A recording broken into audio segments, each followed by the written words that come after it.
If you work 13% longer hours, you make 40% more money. It's non-linear. So you think, why is that? Well, imagine you had 10 employees and one of them works an extra 10%. It's not much.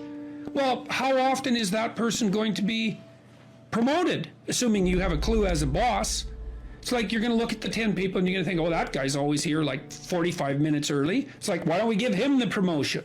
Obviously, right? So these small edges that you can manage like that, work an extra 10% or extra 13%, have non-proportional payoffs. That's part of the Pareto distribution. So get your sleep cycle organized so you get up in the morning. Learn how to do it. No excuses. I'm too tired in the morning. I don't like mornings. Who cares? That's not relevant. It's like discipline yourself so you can manage it. Schedule your meals, because that's a good disciplinary routine.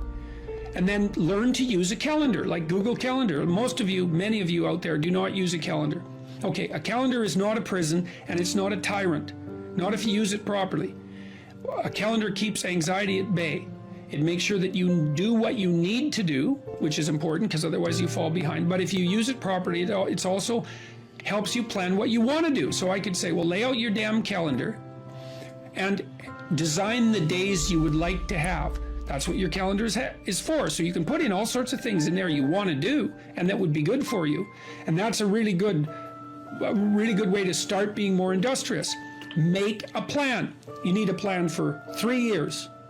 You need a plan for the next year. You need a plan for the next 6 months. You need a plan for the next 3 months. You need a plan for the week. You need a plan for the day. You need a plan for the hour. All of that. I make lists constantly of what I have to do. And they're like daily, weekly, monthly, yearly. Right now, I can't look out more than about 6 months, because my life is too complicated and chaotic. But you need a vision of who you could be, what character you could have. 3 to 5 years out, you can't go much farther than that because life is too unpredictable, I think, to make vision that's longer term than that subject to. There's too much chance associated with it to spend a lot of time on. Maybe you can stretch it to 5 years, and in rare cases, you can have a 10-year goal, but it has to be pretty low resolution. But you want plans at all those levels of resolution. You want to write the things down. And because what are you going to do? You're going to stumble around and get what you need? You're going to stumble around and be useful to other people? And it's useful to be useful to other people, They want to work with you then. They want to do things with you. They want to have you around. They trust you. They open up opportunities for you. And if you stumble around like you're blind, you're not going to get anywhere. And then you're going to suffer. And then you're going to be bitter. And then you're going to be cruel. So that's hell. That's a bad outcome. So unless you want that, don't aim for it. Or aim for the opposite, because that's how you get out of it. Make a plan, man. So when I was doing my clinical work, which I did a lot of career work with my clients, both at a beginner level, I would say, like really a beginner level, with people who had no employment whatsoever, no history of employment, who were undereducated and who lacked every skill you could possibly imagine. So these were people who were really in dire straits, up to people who were operating at the top of their profession, but who could still strategize forward. And so, for example, let's say you're at a dead end in your job. Okay, so I don't find my work meaningful. All right, so that's a problem statement. It's like, well, why not? I find the work I do repetitive and boring and without spirit. I have a bad relationship or a neutral relationship with my boss who doesn't know who I am. I have problems with coworkers. All of that needs to be differentiated, right, and analyzed in detail. So we might say, for example, let's say you believe that you're undervalued at work, and maybe you are. What you need to do is you have something to say, and we would have to figure out what it is that you have to say. But it would be some variant of, I'm bringing more value to the table than I'm being compensated for, and that's demoralizing me. And it's also not good for you being my boss, because if I'm actually more valuable than is being recognized, then the fact that you're not valuing me properly means that I will become demoralized, I won't work properly, and you won't get the best out of me.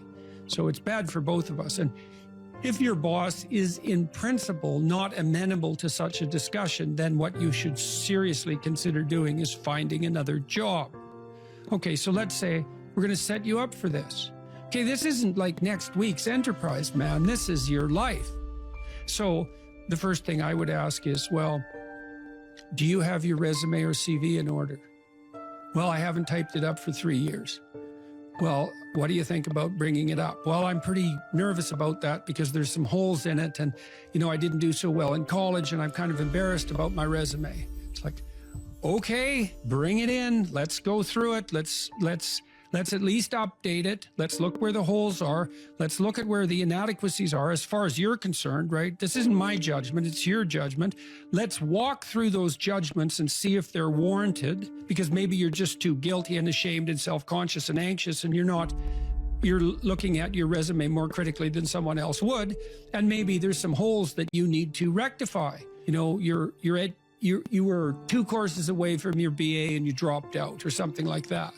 Well, maybe we need 6 months to address that. And at least, even if you can't be fully educated, you could be taking some courses online. And so when you went to a new job interview and they said, what about this hole? You'd say, well, I came to terms with that 6 months ago, and in an effort to rectify it, I'm taking the following courses, and here's my plan for completion. That's a really good answer. And anyone with any sense who's interviewing will accept that as an indication that although you're not perfect, and who is, that you have a good plan and that you've thought it through. Like, that's the kind of answer that in all likelihood will cement your candidacy for the position.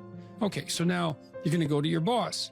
Well, you have to have your CV and your resume in order, and you have to be able to stand on it solidly, and which at least means that you're prepared to address the inadequacies in a credible, realistic, believable, and truthful manner. All right, now what you do is apply for like 10 jobs. You don't have to take them, but maybe you have to go to an interview or 2 or 3 or 4, and maybe there's a bunch of opportunities out there for you that you didn't even know about. And maybe someone offers you a job.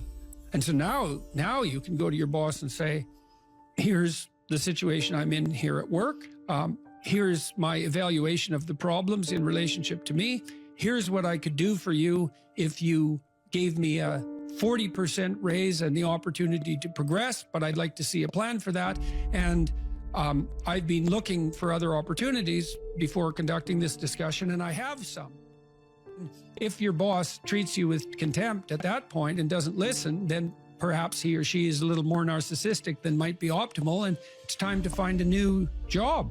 But this isn't something you do trivially. And so when you're doubtful, say you're trapped, you ask yourself, well, why am I trapped?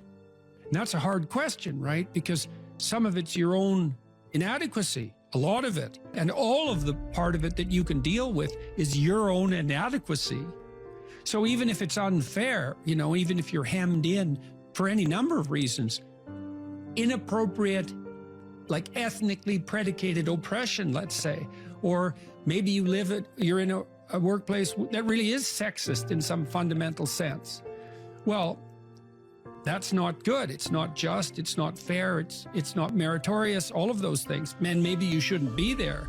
But what you can do to begin with is every bloody thing you possibly can do to put yourself in the most virtuous and powerful negotiating position possible. And you have to think like a snake in some sense to do that. You got to get the details right. You have to be prepared to bite, and you have to have your eyes on the prize, so to speak.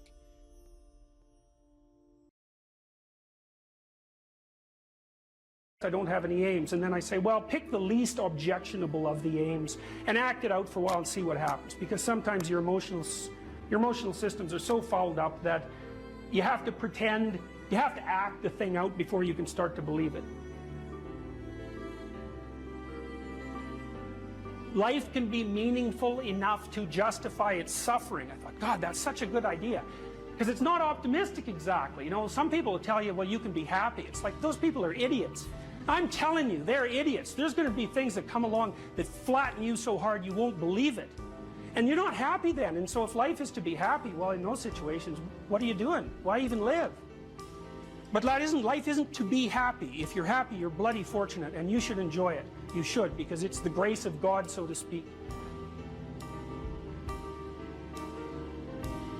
People know when they're doing something meaningful. They can tell. So why the hell don't they do meaningful things all the time? It seems obvious. You could do it. I mean, it's hard, you know, because other people want you to do other things, and it's a struggle, but everything's a struggle.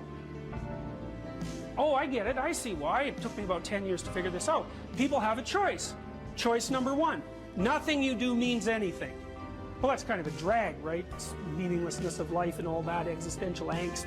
You know, that's kind of a pain. But the upside of nothing that you do is meaningful is you don't have to do anything. You've got no responsibility. Now, you have to suffer because things are meaningless, but that's a small price to pay. The alternative is everything you do matters. Really. If you make a mistake, it's a real mistake. If you betray someone, you tilt the world a little more sharply towards evil rather than good. It matters what you do. Well, if you buy that, then you can have a meaningful life. But there's no mucking around. It means responsibility. It means that the decisions you make are important. It means that when you do something wrong, it's wrong. Well, do you want that?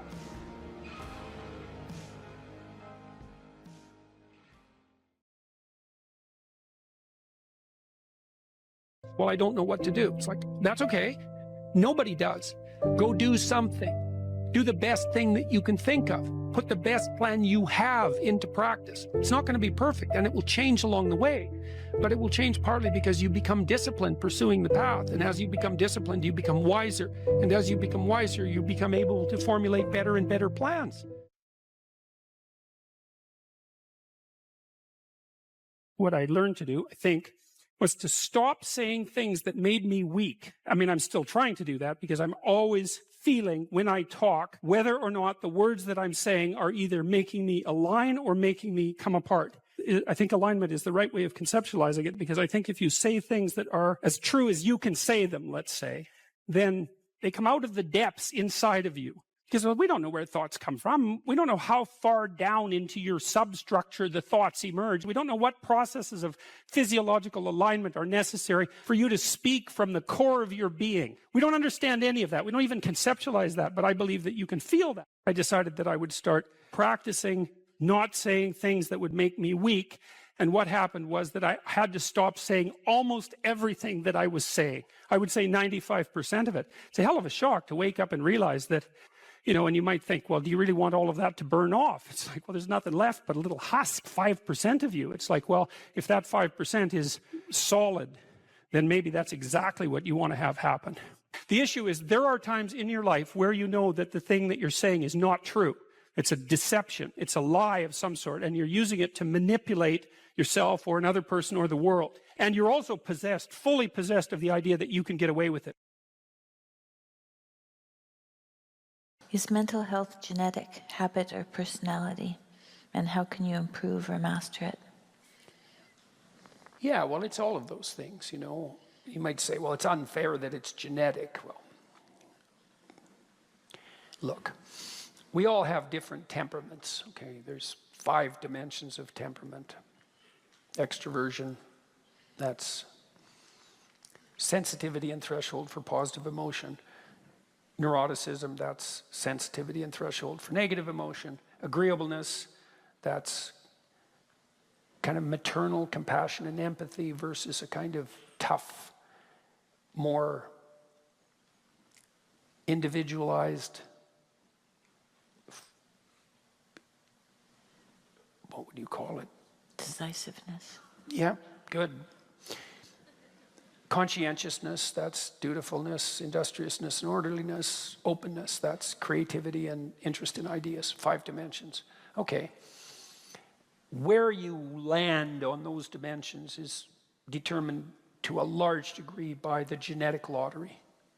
And now there's some movement on each dimension that can occur as a consequence of socialization, but it's bounded by the place you landed when the cards were dealt, by the genetic code when you were born.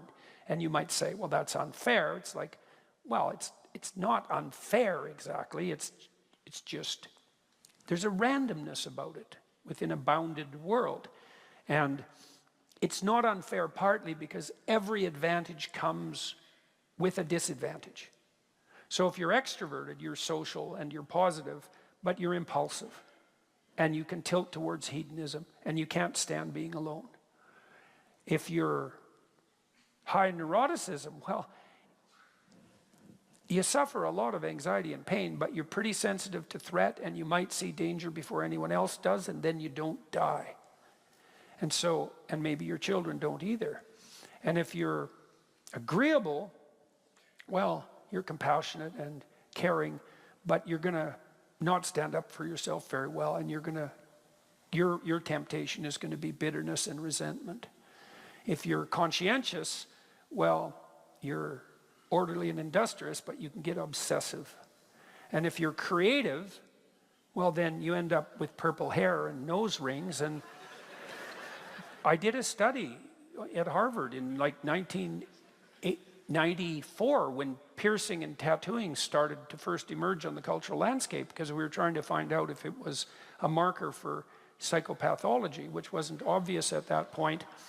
Well, because it was a subcultural practice before that. It was circus people and prisoners and so forth that were tattooed and who were pierced. And then it spilled into the mainstream, and we were curious, as I was in the psychopathology and personality sub-department in the Harvard Department of Psychology, and I worked with a colleague of mine, Jill Hooley, and we never published this study. Many studies end up not published, but it was very interesting. The best predictor of tattooing and piercing was just creativity. There's no sign of assorted psychopathology, except the psychopathology associated with creativity. And you might say, well, what's that? And it's like, well, most creative ideas are stupid and wrong. So, you know, why shouldn't you have ideas? Well, because most of your ideas aren't any good. And how do you know that? Well, try starting a business.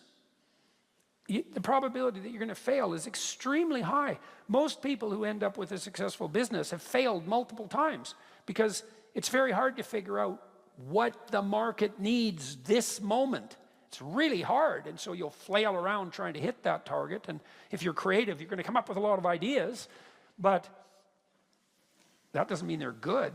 And even if they are good, doesn't mean they'll work. And so most people, because most people aren't creative, by the way, they're not even a little bit creative, and that's because creativity is a high-risk, high-return strategy. And if you win, you can win big, but the probability that you lose is pretty damn high. Hardly anybody makes any money from a book, and it's really hard to write a book. And like, how many books have you written? None. And how many successful books have you written? And, you know, like, there's a 1 in 100 chance maybe that you've written a book. I doubt if it's that high. Like, actually written and published a book. It's probably more like 1 in 1,000. And then 99.9% of books sell less than 200 copies. So you got a 1 in a million chance at best of writing a book that is going to be successful. You know, and you might ask, well, then why bother? And the answer is, well, most people don't. That's how they solve that problem. Just don't do that, and then you won't fail. And most of you probably haven't written a symphony, or even a song, or a play, and you probably don't dance, but some of you do, but I doubt if you've ever generated a truly original dance, except by accident, and then generally people will just laugh about that. So we studied creative achievement across a wide range of people. We had developed a 13-domain scale with 8 levels of competence in each domain. So on the musical front, it would be, you know, I have no training or interest in this area. You know, I've written original compositions that have been played internationally by major musicians. And you sum across all 13 domains, and the median score, which is the most typical score, is 0, and 70% of people score 0. And the next most common score is 1. And that's like, now you got 80% of people. Okay, what's my point? No matter where you land in the temperamental landscape, you're going to have your associated faults and temptations. And you're going to have your associated proclivity to your particular form of mental illness.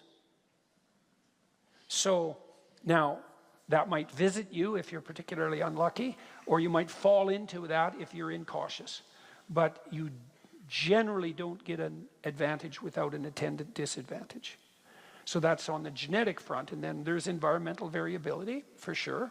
You can take a neurotic child. The studies have already been done on this. So some children by, let's say 2, although you can actually measure this by 6 months. So imagine you have a child in a room, a lab, and his or her mother is there. And the mother is sitting and the child's here. And then a little wheeled robot is remote controlled in by the experimenter. Well, some kids will just run right over and engage with the robot, and other kids will hide behind their mother and then sort of peek out. And the ones who hide are higher in negative emotion. And then if it's a baby-eating robot, they're not dead. So that's their strategy. Whereas the, you know, hey, your kids are going to go play with a strange dog at the playground, you know, or not. And sometimes that's real fun. And sometimes it's no fun at all. And sometimes it's the, you know, kid who's hiding behind his mother's legs that doesn't have his face torn off by the pit bull. So there's variability for a reason, you know, and then the more neurosis prone, the more kids more prone to negative emotion, they're going to suffer from a higher proclivity for depression and anxiety later in their life, and that's the price they pay for their threat sensitivity. But if you take those kids and you really encourage them to explore voluntarily instead of facilitating their proclivity to hide themselves, you can tilt them up into the normal range for negative emotion. And those studies have already been done. And so you're never going to take a kid who's really high in trait neuroticism and make them as low in trait neuroticism as someone, you know, at the 99.9th percentile genetically. You just can't. And maybe you could do it if you did nothing else than train that child like 12 hours a day for 10 years. But you can shift people a fair bit. And if you're introverted, you can learn extroverted skills. And if you're agreeable, you can learn to stand up for yourself. And if you're unconscientious, you can learn to discipline yourself, although that's a tricky one. Because you usually don't have the discipline to discipline yourself if you're unconscientious.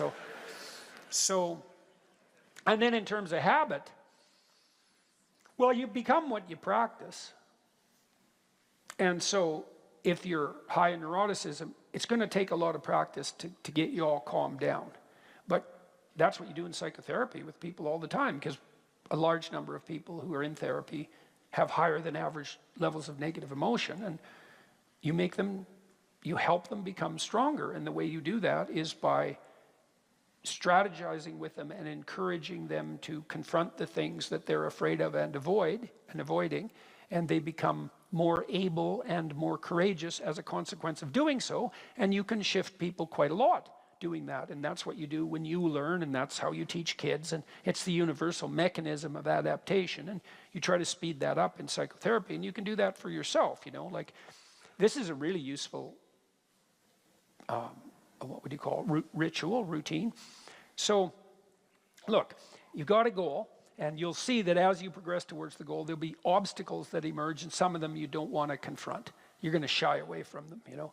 So maybe I have a client and they're being tyrannized at work and they need to get another job, and to do that they have to put their CV in order, and they're embarrassed about their CV, and they don't even want to open the file on their computer that contains their CV, which they haven't looked at for 10 years and which contains nothing but a record of their dismal failures in the past as far as they're concerned. And that's a box that's locked, that's Pandora's box with a dragon in it, and they don't want to go anywhere near it. And no wonder, you know. But if they're going to get another job, well, unless they get their resume together, they're stuck under the thumb of their local tyrant, and that's not a good deal. And so often what you do with someone like that is you say, just print your resume. Don't even look at the bloody thing. Just print it, turn it upside down, put it in an envelope, and bring it to the session the next week. And then the person will come back and say, you know, that task that we agreed on, because you have to agree on these things, I didn't do it. I couldn't even sit at the computer. And so then you say, well, do you think this week you could just sit at the computer and think about opening your resume? And they might say, yes.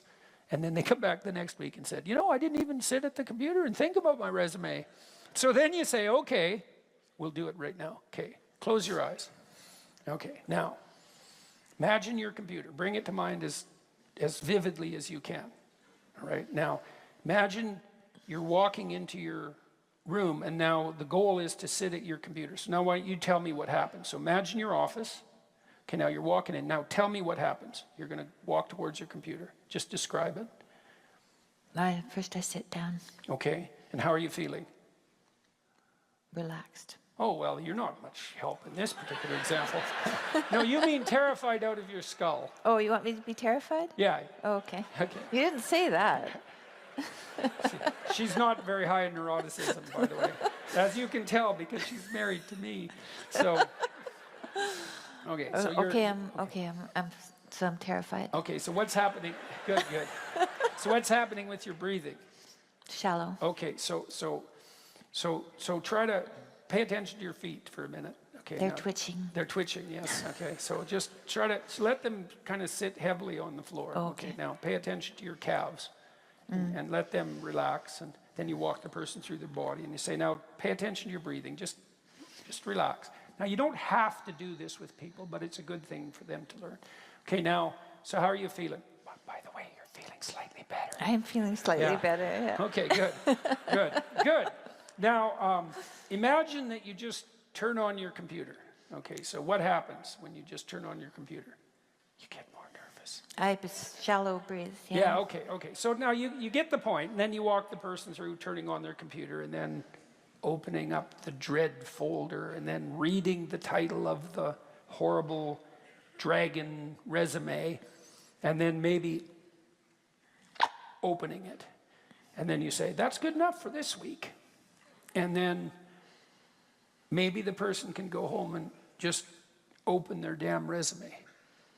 And then maybe they can print it out and bring it to you. And then maybe you can go through the sub-reptiles one by one, you know, and clean out the snakes. It's like, well, what were you doing between 2011 and 2013? And the answer is, that is the last thing that I want to discuss with anyone, right? So there's a lacuna, there's a hole in the account, in the autobiographical account, and chaos itself is looking through that with all that disorder and shame and malevolence lurking in the background, and no one wants to look at that. You think, well, you didn't do a very good job between 2012 and 2013, and you've got a hole in your record, and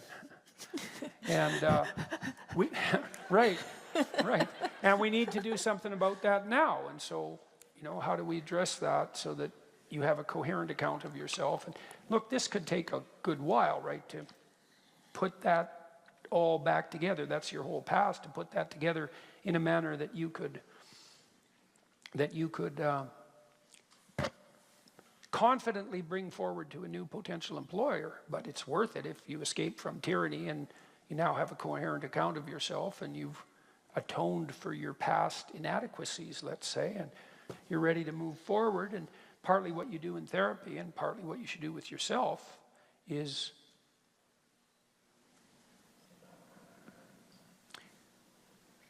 not hide all that in the fog, you know, so you know where you are, and so you can figure out where you're going, and then practice doing that. And then as you practice doing that, then that's what you become, and that will lower your proclivity to negative emotion, definitely, as you put your life together.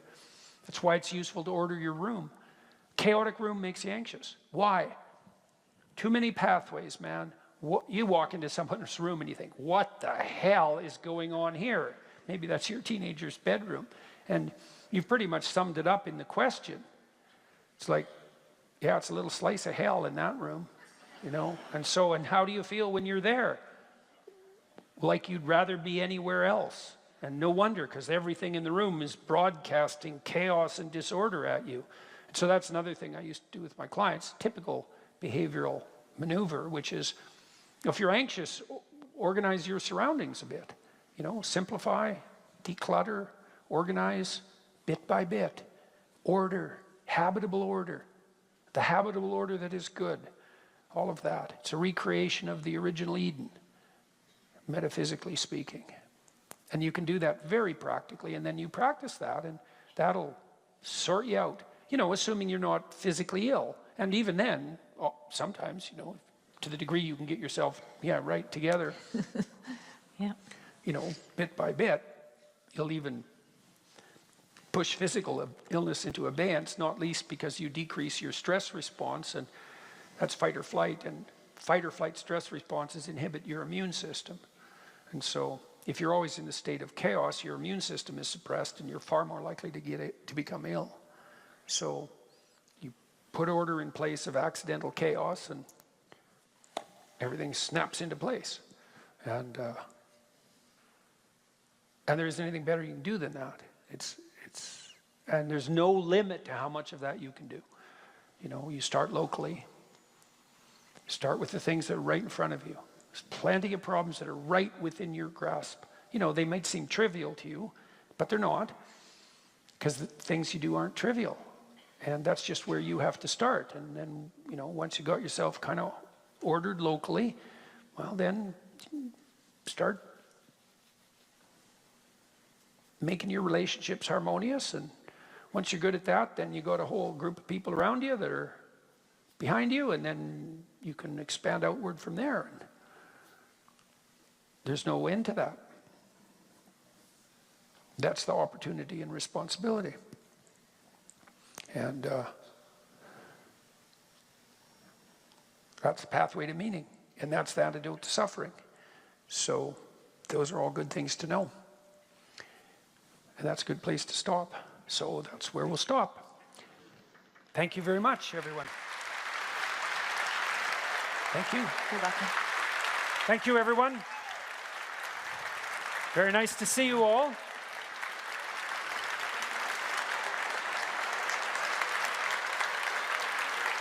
Thank you.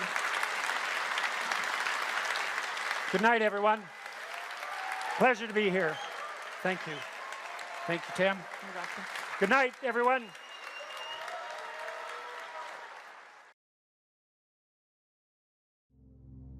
Young people like to think about ways to change the world, right? And that's actually a positive part of their development. It's a stage that the developmental psychologist Jean Piaget called the messianic stage, and he associated that with late adolescence.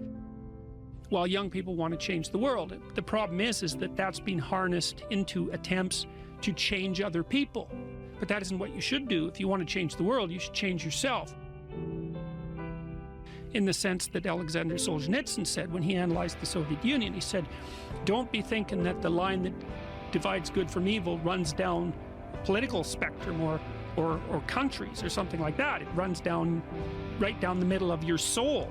And if you want to sort out the world, then what you do is you sort yourself out. It's a serious business. They say it's more difficult to rule yourself than to rule a city, because you're complicated and there are horrible monsters inside of you that need to be tamed and to be brought into alignment and submission so that you can be a powerful and useful person. And instead of rushing out there to change the world by changing other bad people, that they should look inward and sort themselves out properly. And if you have a memory that's more than 18 months old, approximately, and when you pull that memory up to mind, if you still have an emotional reaction, that means you haven't fully articulated the memory. You haven't analyzed it causally. You haven't freed yourself from its grasp, and you're carrying it like a weight. And your brain responds to that.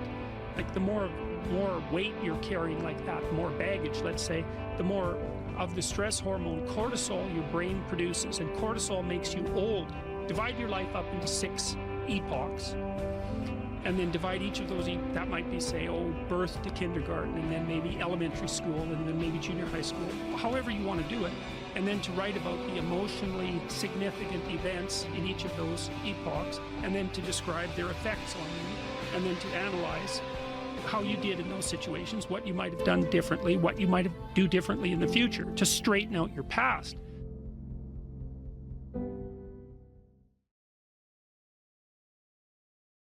Or how starting to clean up the room changed their life. That's quite fun, because it's something I always tell people to do instead of going out and protesting.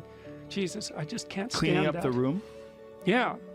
Meaning? Well, my sense is that if you want to change the world, you start from yourself and work outward, because you build your competence that way. It's like, I don't know how you can go out and protest the structure of the entire economic system if you can't keep your room organized. Well, I made a video call, which was called Message to Millennials, where it was called How to Change the World Properly. a bit of on the pretentious side, I suppose, but I was trying to produce something that was a counterposition to this idea that what you should do is go out and fix up other people. You know, that's just not right. And there's a New Testament line about that, something about, you know, not worrying too much about the log in your neighbor's eye, or about the speck in your neighbor's eye when you have a log in your eye. What would the world be like if people stopped avoiding the things they knew they should do? You know, because the question is, how much are we contributing to the fact that life is an existential catastrophe and a tragedy? How much is our own corruption contributing to that? That's a really worthwhile question. The things you leave undone because you're angry, you're resentful, you're lazy, you have inertia. Well, you consult your conscience and it says, well, you know, that place over there could use a little work. It's the same as working on yourself, and so you clean that up because you can. And then things are a little clearer around you. And you're a little better off because you've practiced a bit, and so you're a little stronger, and then something else manifests itself and says, well, maybe you could like take a crack at fixing me up too. So you decide to do that, and then that gets a little bit more pristine.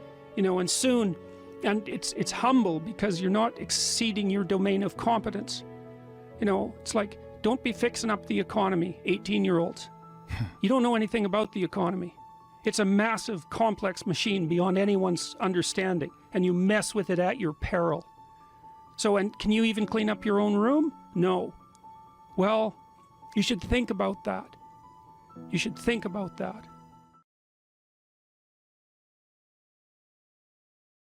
You cite a tired brain, foggy thinking, as the reason to stop answering questions or giving a talk. How do you combat this while working or writing daily?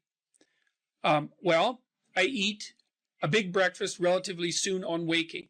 That really helps. If any of you out there are anxious, and many of you no doubt are, there'll be a large number of you who are anxious and don't eat breakfast. There'll be a whole bunch of you out there who think, well, I don't eat breakfast. It isn't necessary. It's like, that's wrong. It's necessary. You fasted all night. If you load yourself cognitively or physiologically in the morning, your brain, stressed, will encourage your body to produce insulin. It will take all the blood sugar out of your blood, and then you're done for the day. And then you'll be anxious. And a lot of the rest of you too, you'll find if you're anxious, try this. It's really, really interesting experiment. The next time you're anxious, go eat something. Eat some protein and fat would be best. You could have cheese and crackers. I'm not a big fan of carbohydrates, but whatever. Eat whatever you're willing to eat, but make it solid. Don't eat a peanut butter, or don't eat a chocolate bar or something sweet. Eat something substantial, a piece of meat, a piece of cheese, some peanut butter, something like that. And then wait 10 minutes and see if you're less anxious. And try that for like 2 weeks. Every time you get anxious, eat something. Because then you can find out if your anxiety is linked to low blood sugar. And it's very likely that it is, especially if you also get irritable and foggy in your thinking. And the best way to treat that, as far as I've been able to tell, and there's a decent literature on this, is to make sure that you eat a big breakfast. And you might say, well, I'm not hungry in the morning. It's like, who the hell cares if you're hungry? I didn't say enjoy your breakfast. I said eat it. That's not the same thing. You know, there's lots of things that you need to do that you don't enjoy to begin with. You'll get hungry in 6 months, and then you'll start to enjoy it. So that's a massive difference. I take small naps quite frequently. If I'm wiped out, you know, I'll go have a nap for 10 minutes or 15 minutes. And then that helps quite a lot. I try to wake up on a fairly regular schedule. That's another thing I would really recommend for people whose lives are in disarray and who are anxious. Try to fix your wake time. Going when you sleep, that's not so important. So you can still, you know, stay up late and have fun and all that. But getting up in the morning is really helpful. So, you know, and you also have to figure out how much you can work or write. I can't write for more than about my sustainable maximum for writing is 3 hours a day. And if I push it past that, then, especially if I'm editing, I make mistakes when I'm editing, so that's counterproductive, and I can't sustain it across time. And so I don't really think you can do more than about 3 hours of extremely intense intellectual work a day. Although if you have a nap, you can stretch that, but I think at least I end up paying for it across time. So nap, make sure you eat, and make sure that you get enough sleep. So that's how I combat it and try to make myself hyper efficient.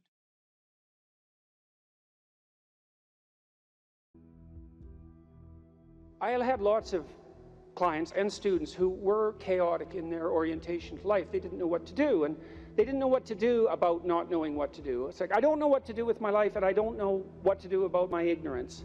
And my reaction to that, in some sense, wasn't exactly the reaction of a clinician, because not a typical clinician, because typical clinicians are liberal Protestant in their fundamental orientation, and they tend to think of psychological development as something like self-actualization, right? It's really a self-development process. But that wasn't my observation, partly influenced by the developmental psychologist Jean Piaget. I had a more communitarian view of human development than that, and my observation was that most people find the cardinal meanings in their life not as a consequence of the development of their self, whatever that is, but in service to other people, in the adoption of responsibility. You know, because you're told, be responsible, and it's a finger-wagging thing again, you know, that if you were a good person, you be responsible, you do your duty. But no one ever says, well, because that's where you find the abiding meaning in your life, and you need that meaning to sustain you through suffering. And that's definitely the case. You know, I was very ill for a number of years, and a lot of what got me through that wasn't my own special nature, let's say, but the support of my family and the support of my friends and the support of the broader community made a huge difference, not only psychologically, because I knew people were supporting me, but also practically. You build yourself a community, you sacrifice yourself in the service of other people, not so much because you should, although you should, but because that is where meaning is to be found, and you need a deep meaning to sustain you through tragedy. That's the arc. And you find that deep meaning, and you know, there's a notion that it's better to give to receive than to receive, and it sounds like a Hallmark greeting card in some sense, and people are cynical about that too. Well, yeah, you say that because you should be good and think that, but if you watch yourself, you'll see that it's true, because one of the things that's been really pronounced element in my life is that, you know, people thank me from time to time for things that I've done or said, and there isn't a better experience than that, you know, that you've put something out that's actually a manifestation of what you truly believe, and the consequence of that is part of the redemptive process for someone else. There is nothing that's better than that. Zero, nothing. In fact, I don't think there's anything that's even in the same conceptual universe of that in terms of its intrinsically rewarding properties. There's nothing better than to have people, perhaps particularly people you've never met, tell you that what you have been doing has had a salutary effect on their lives. And so that's a hell of a fine thing to aim for. And why not aim for it, you know? Because you could do it. If you put, I wouldn't even say necessarily that you put other people first, because I think that's a mistake, but I do think it's the case that you treat other people in the manner that you would wish to be treated if you were treating yourself properly. And that's also a sophisticated thing, right? To learn to treat yourself properly. Because that doesn't mean you get to fulfill every momentary whim, because that's what you do when you're 2, and 2-year-olds can't live without their parents. You know, you have to be wise enough to govern your current behavior in light of the future. And that's really what it means to be an adult. It's what it means to forestall gratification and to attain the responsibility of an adult. And the reason that you should do that, because you should, is because it's actually better, you know, in all ways. It's a panacea for suffering to adopt that responsibility. And so I would tell my clients and students as well, it's like, well, let's just take a look at where other people find meaning, you know, and we'll see how your life matches with that. Do you have an intimate relationship? Yes or no? The right answer is yes. Now, maybe not for you, and maybe you don't right now, and maybe you have your reasons not to because you're a singular person in that regard, but probably not.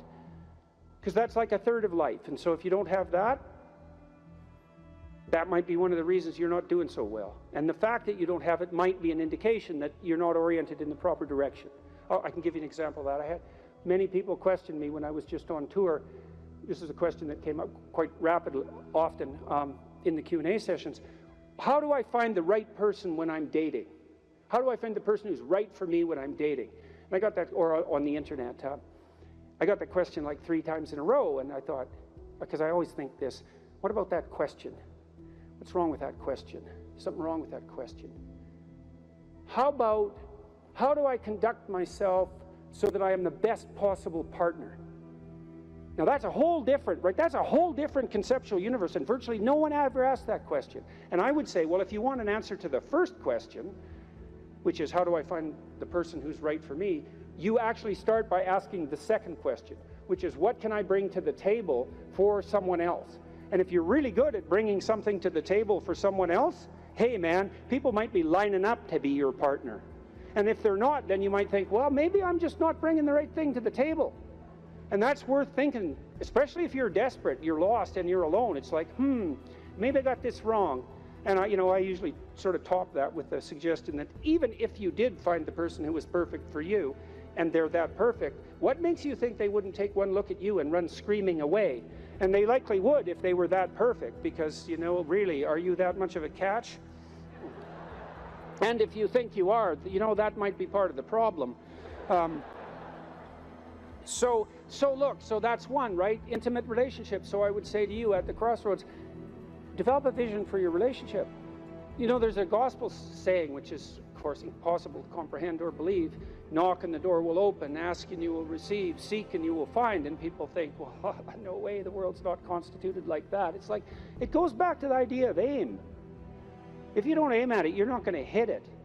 And it might also go back to a question about, what do you mean by ask, and what do you mean by want? Because it isn't just some casual request.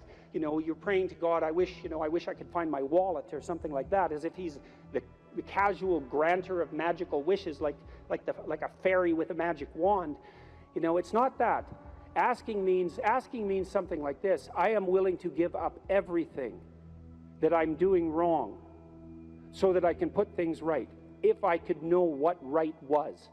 And that's you're on your knees when you say that, man. And maybe if you're on your knees, you get the answer. And so that's worth thinking about. So, if you knocked and you wanted to walk through, and you asked and you wanted to learn, and you sought because you wanted to find, maybe you would receive and be answered and find, but not without aim. And so I might say, well, look, if you could have the relationship you wanted, you get to have the relationship you want and need, but you have to know what it is. And so then you need a vision of that. It's like, and a developed vision, Not, I need to find the person right for me. It's like, what do you mean by that? How are you going to treat your partner when they come home from work? How about something that concrete? Or how would you like to be treated when you come home from work? Or what sort of partner do you want in relationship to their attitude towards children? You have to make it real, like it's the story of your own life, which, by the way, it is. And then maybe you find it, because at least once you've developed the vision, if it manifests itself, you'll recognize it. That's something. Why don't you set your family right? No, you need siblings. Maybe you don't have them. Set your relationship with your parents right. Fix your relationship with your father, with your mother, with your siblings. The same thing. And then what sort of relationship do you want to have with your children? If you could have what you wanted. I had a very good relationship with my children. My daughter, as I said, was very ill, so that made things complicated. But I had a great relationship, and still do, with my son. It's one of the lights of my life. And we concentrated on making that relationship pristine, both of us, and my wife as well.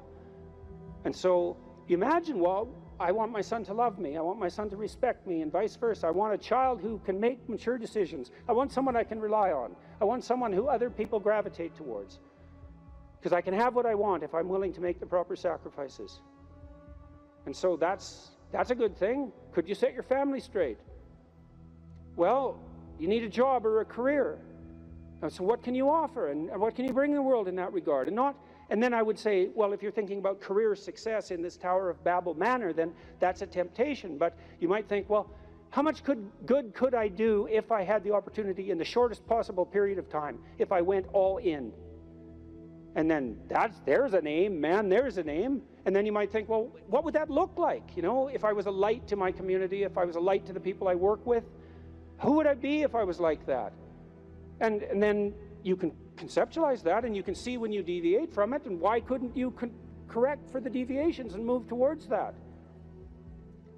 And then you might say, well, are you going to make productive use of your time outside of work? Productive and generous use of your time? Productive, generous, and meaningful use of your time. How about that? You're going to control your susceptibility to temptation, regulate your alcohol and drug use, because alcoholism takes out lots of people. Regulate your sexual temptation. You can control yourself for some reason that's worth controlling yourself for. You know, because there's something to being sybaritic. There's at least the momentary pleasure. It's not nothing. And you're not going to sacrifice that, if you have any sense, unless you sacrifice it to something clearly better.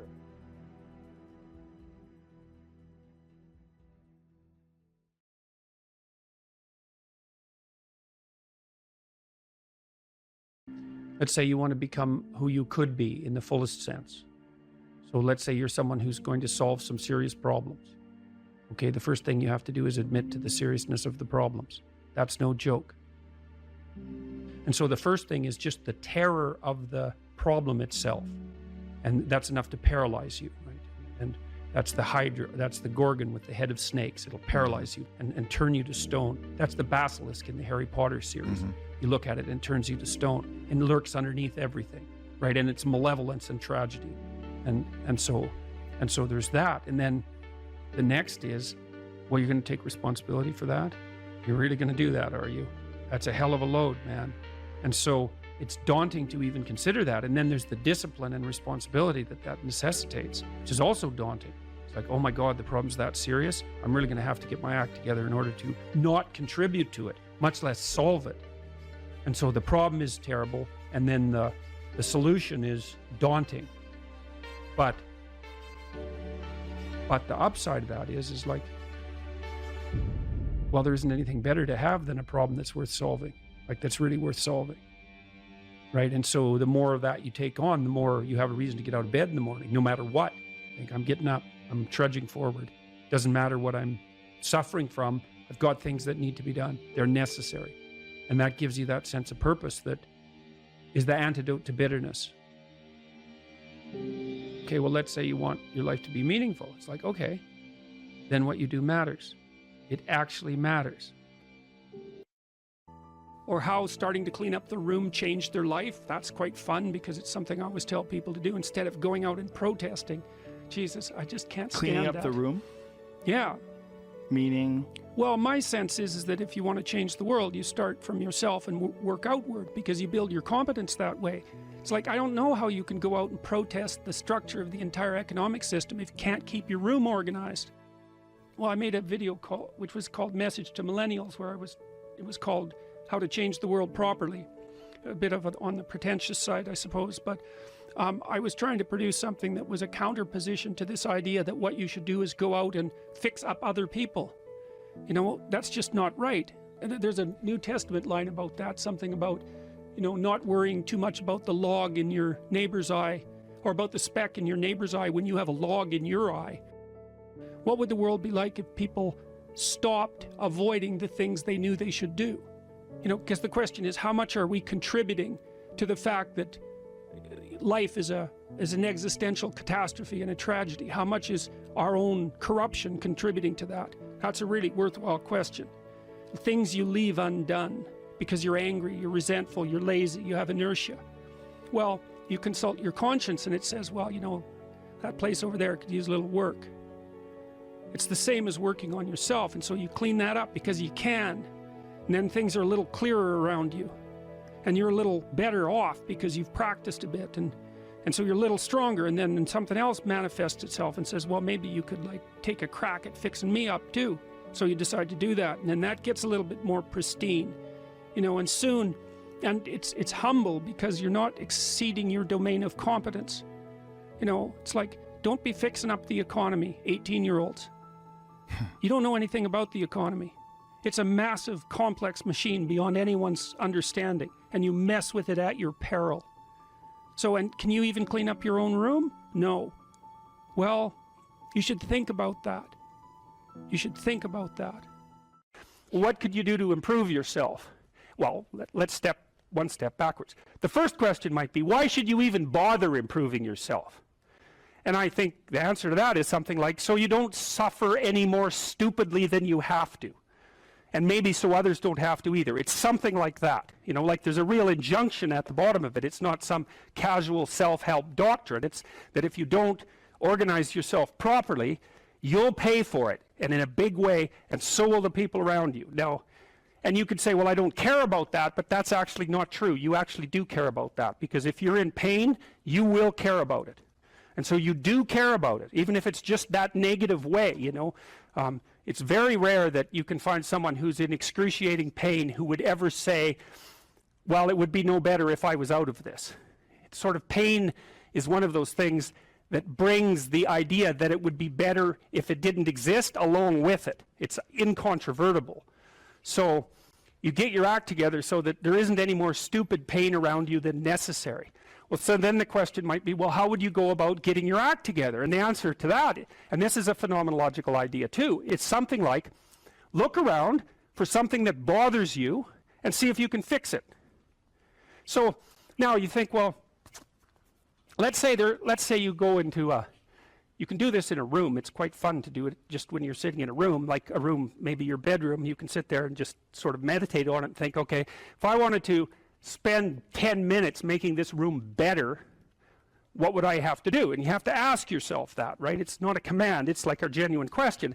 And things will pop out in the room that you know, like there's a stack of papers over there that's kind of bugging you, and you know that maybe little order there would be a good thing, and you know there's some rubbish behind your computer monitor that you haven't attended to for like 6 months, and the room would be slightly better if it was a little less dusty and the cables weren't all tangled up the same way. And like if you allow yourself just to consider the expanse in which you exist at that moment, there'll be all sorts of things that'll pop out in it that you could just fix. And you know, I might say, well, if you were coming to see me for psychotherapy, the easiest thing for us to do first would just be to get you to organize your room. You think, well, is that psychotherapy? And the answer is, well, it depends on how you conceive the limits of your being. And I would say, start where you can start. You know, if something announces itself to you, which is a strange way of thinking about it, as in need of repair, that you could repair, then, hey, fix it. You fix 100 things like that, your life will be a lot different. You know, I often tell people too, fix the things you repeat every day, because people tend to think of those as trivial, right? You get up, you brush your teeth, you have your breakfast, you know, you have your routines that you go through every day. Well, those probably constitute 50% of your life. And people think, well, they're mundane, I don't need to pay attention to them. It's like, no, that's exactly wrong. The things you do every day, those are the most important things you do. Hands down. All you have to do is do the arithmetic. You figure it out right away. So 100 adjustments to your broader domain of being, and there's a lot less rubbish around, and a lot fewer traps for you to step into. And so that's in keeping with Jung's idea about erasing once you've got your mind and your emotions together, and once you're acting that out, then you can extend what you're willing to consider yourself and start fixing up the things that are part of your broader extent. Now, sometimes you don't know how to do that. So you might say, imagine you're walking down Bloor Street and there's this guy who's like alcoholic and schizophrenic and has been on the streets for 10 years. He sort of stumbles towards you and, you know, incoherently mutters something. That's a problem. And it would be good if you could fix it, but you haven't got a clue about how to fix that. You just walk around that and go find something that you could fix, because if you muck about in that, not only is it unlikely that you'll help that person, it's very likely that you'll get hurt yourself. So, you know, just because while you're experiencing things announce themselves as in need of repair doesn't mean that it's you right then and there that should repair them. You have to have some humility. You know, you don't walk up to a helicopter that isn't working and just start tinkering away with it. You have to stay within your domain of competence. But most of the time, if people look at their lives, you know, it's a very interesting thing to do. I like the idea of the room, because you can do that at the drop of a hat. You know, you go back to where you live and sit down and think, okay, I'm going to make this place better for half an hour. What should I do? And you have to ask. And things will just pop up like mad. And it's partly because your mind is a very strange thing. As soon as you give it a name, a genuine aim, it'll reconfigure the world in keeping with that aim. That's actually how you see to begin with. And so if you set it a task, especially, you have to be genuine about it, which is why you have to bring your thoughts and emotions together, and then you have to get them in your body so you're acting consistently. You have to be genuine about the aim, but once you aim, the world will reconfigure itself around that aim, which is very strange. And it's technically true. You know, the best example of that, you have all seen this video where you watch the basketballs being tossed back and forth between members of the white team versus the black team, and while you're doing that, a gorilla walks up into the middle of the video and you don't see it. It's like, you know, if you thought about that experiment for about 5 years, that would be about the right amount of time to spend thinking about it, because what it shows you is that you see what you aim at. And that, man, if you can get one thing through your head as a consequence of even being in university, that would be a good one. You see what you aim at. And so, because one inference you might draw from that is, be careful what you aim at, right? What you aim at determines the way the world manifests itself to you. And so if the world is manifesting itself in a very negative way, one thing to ask is, are you aiming at the right thing? Now, you know, I'm not trying to reduce everybody's problems to an improper aim. People get cut off at the knees for all sorts of reasons. You know, they get sick, they have accidents. There's a random element to being, that's for sure. And so you don't want to take anything, even that particular phrase, too far. You want to bind it with the fact that random things do happen to people, but it's still a great thing to ask.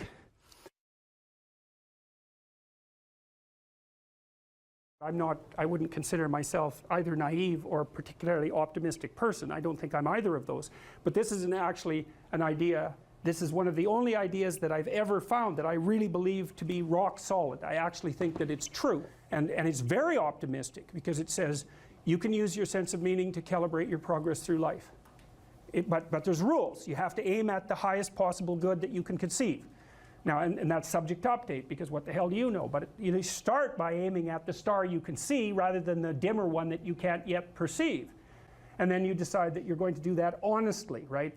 That's a big decision. So the first decision, I think, in some sense, is a decision of love. You're going to decide that being is worthwhile and that you're going to work for its betterment. And that's a decision that's based on love. And the second decision is based on truth. Having made that decision, you're going to play a straight game. Having made those two decisions, I think that you can allow your sense of meaning to calibrate your pathway. And then what's so interesting is that you hit a state that's as close to paradisal as you're going to hit right away, because being engaged like that, it's better to be engaged in the solution of a complex problem than not to have a problem at all. And that's no different than saying it's better for there to be being than non-being, because being is a problem. And so if you want to have no problems, then you have no being. And you could say, well, being is so miserable that maybe that's the route we should take. And fair enough, but maybe you can have your cake and eat it too. You can have the damn problem. It can be a problem worth solving, and you can be so engaged in solving the problem that it justifies the fact that the problem exists. And then you get to have the problem and the solution at the same time, and maybe that's better than not having the problem at all. And I believe that, because one of the things I have seen, and I've seen this being so interesting when I've been lecturing to people, especially more recently, and this has also manifested itself on YouTube. I'm talking to people a lot about responsibility, and it's young men in particular that seem to be responding to that. And I think that's partly because I think that young women, in some sense, have their responsibility map already laid out for them.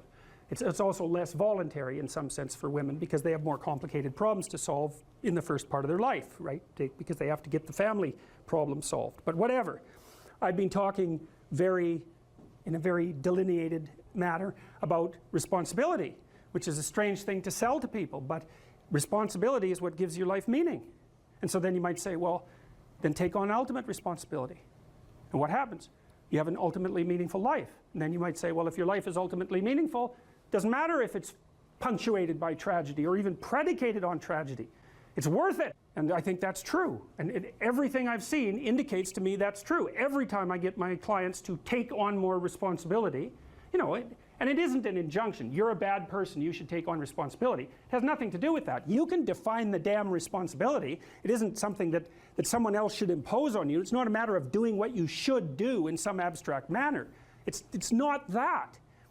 It's the choice of what game you're going to play. And you know, you can play the game of the seeker, I would say, and if you play that game, then everyone wins.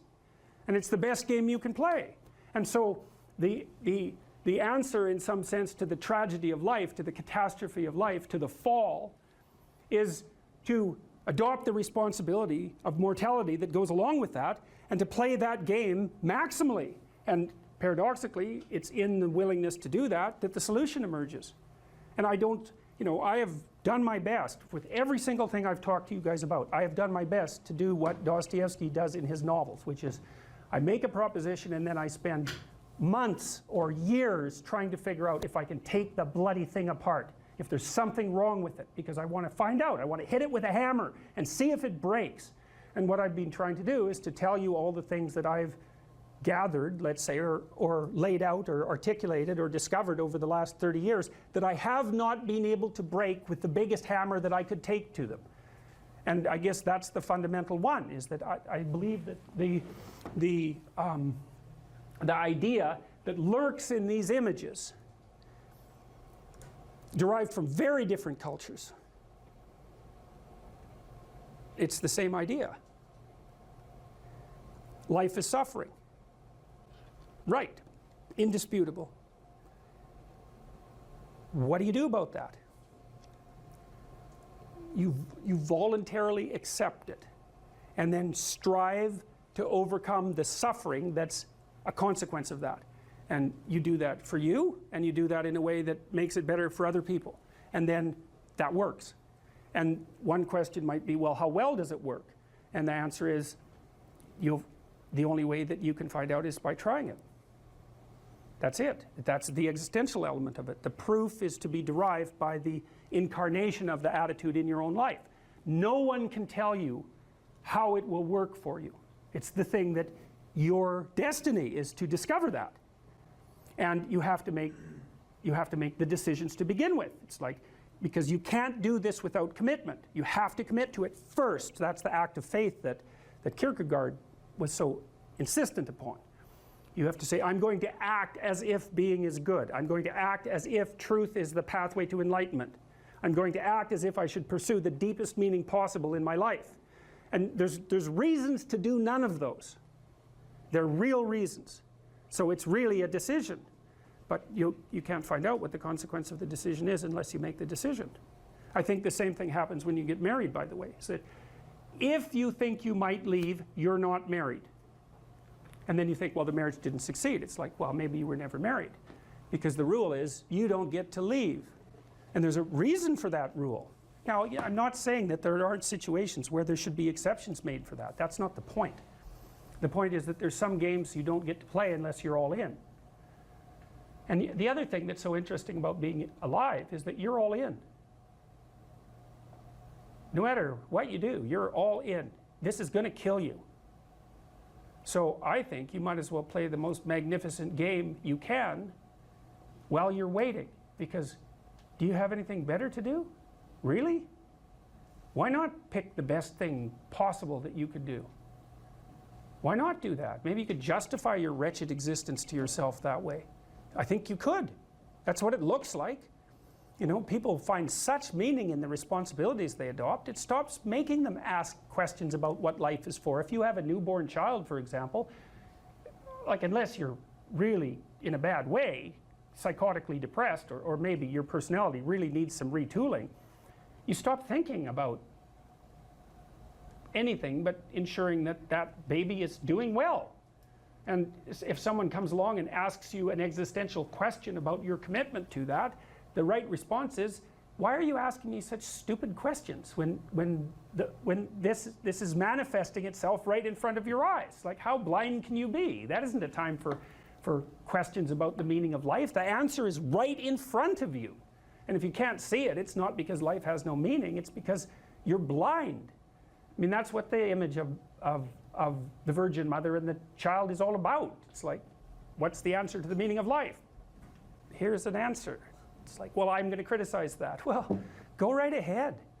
You know, it's like what you're like a what do you call that? A termite gnawing on a temple. There's no utility in that sort of criticism. It's blindness. And it's the same thing with regards to the path of the hero. It's like, it glistens in front of you and you can criticize it. It's like, fine. Put the cart before the horse and see how far you get.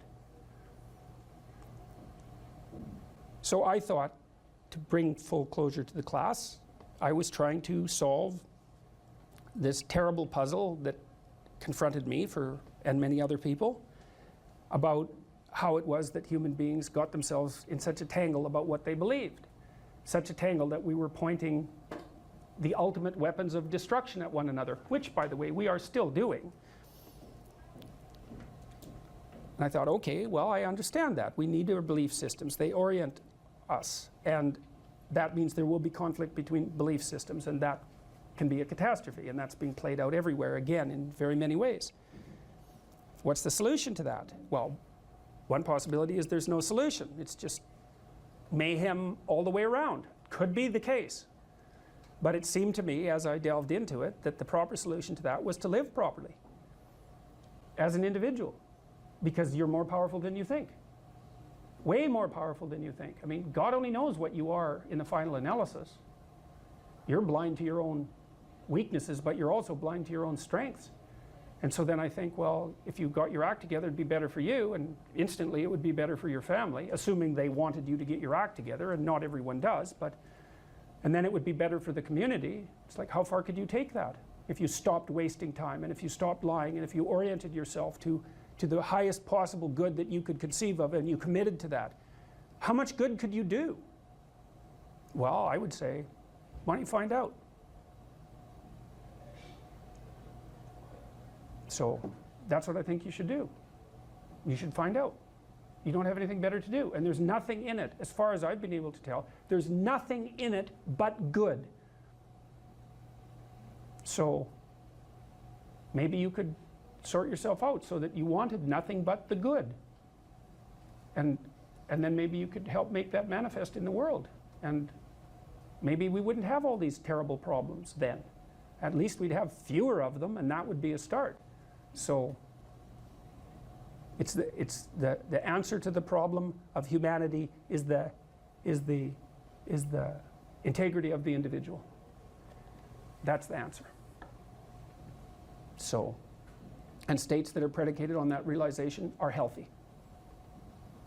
So, and states that aren't are doomed to stagnation and catastrophic collapse. And personalities that are predicated on self-tyranny and the tyranny of others are doomed to collapse.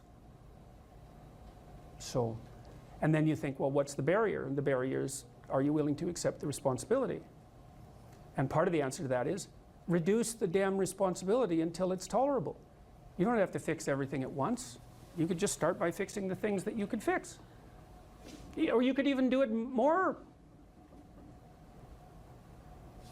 You could do it with even less self-sacrifice. You could start by fixing only the things that you want to fix.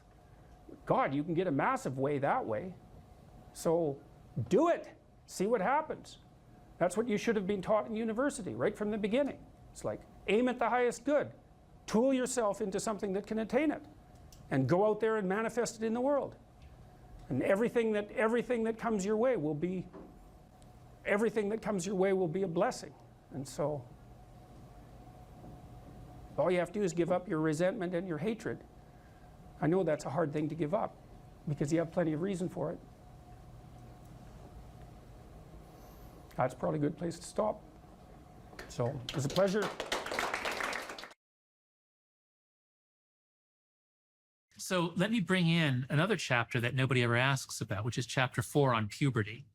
And I spend a lot of time in that chapter talking about initiation rites, because most societies, traditional societies, have, a girl has to be turned into a woman. Now, girls will, without any socialization, girls will begin to menstruate, they will become fertile. And so societies almost usually mark that point. But for girls, there's a sense that this will happen, and then they have to be inducted into the secrets about sex and parenthood and all those things.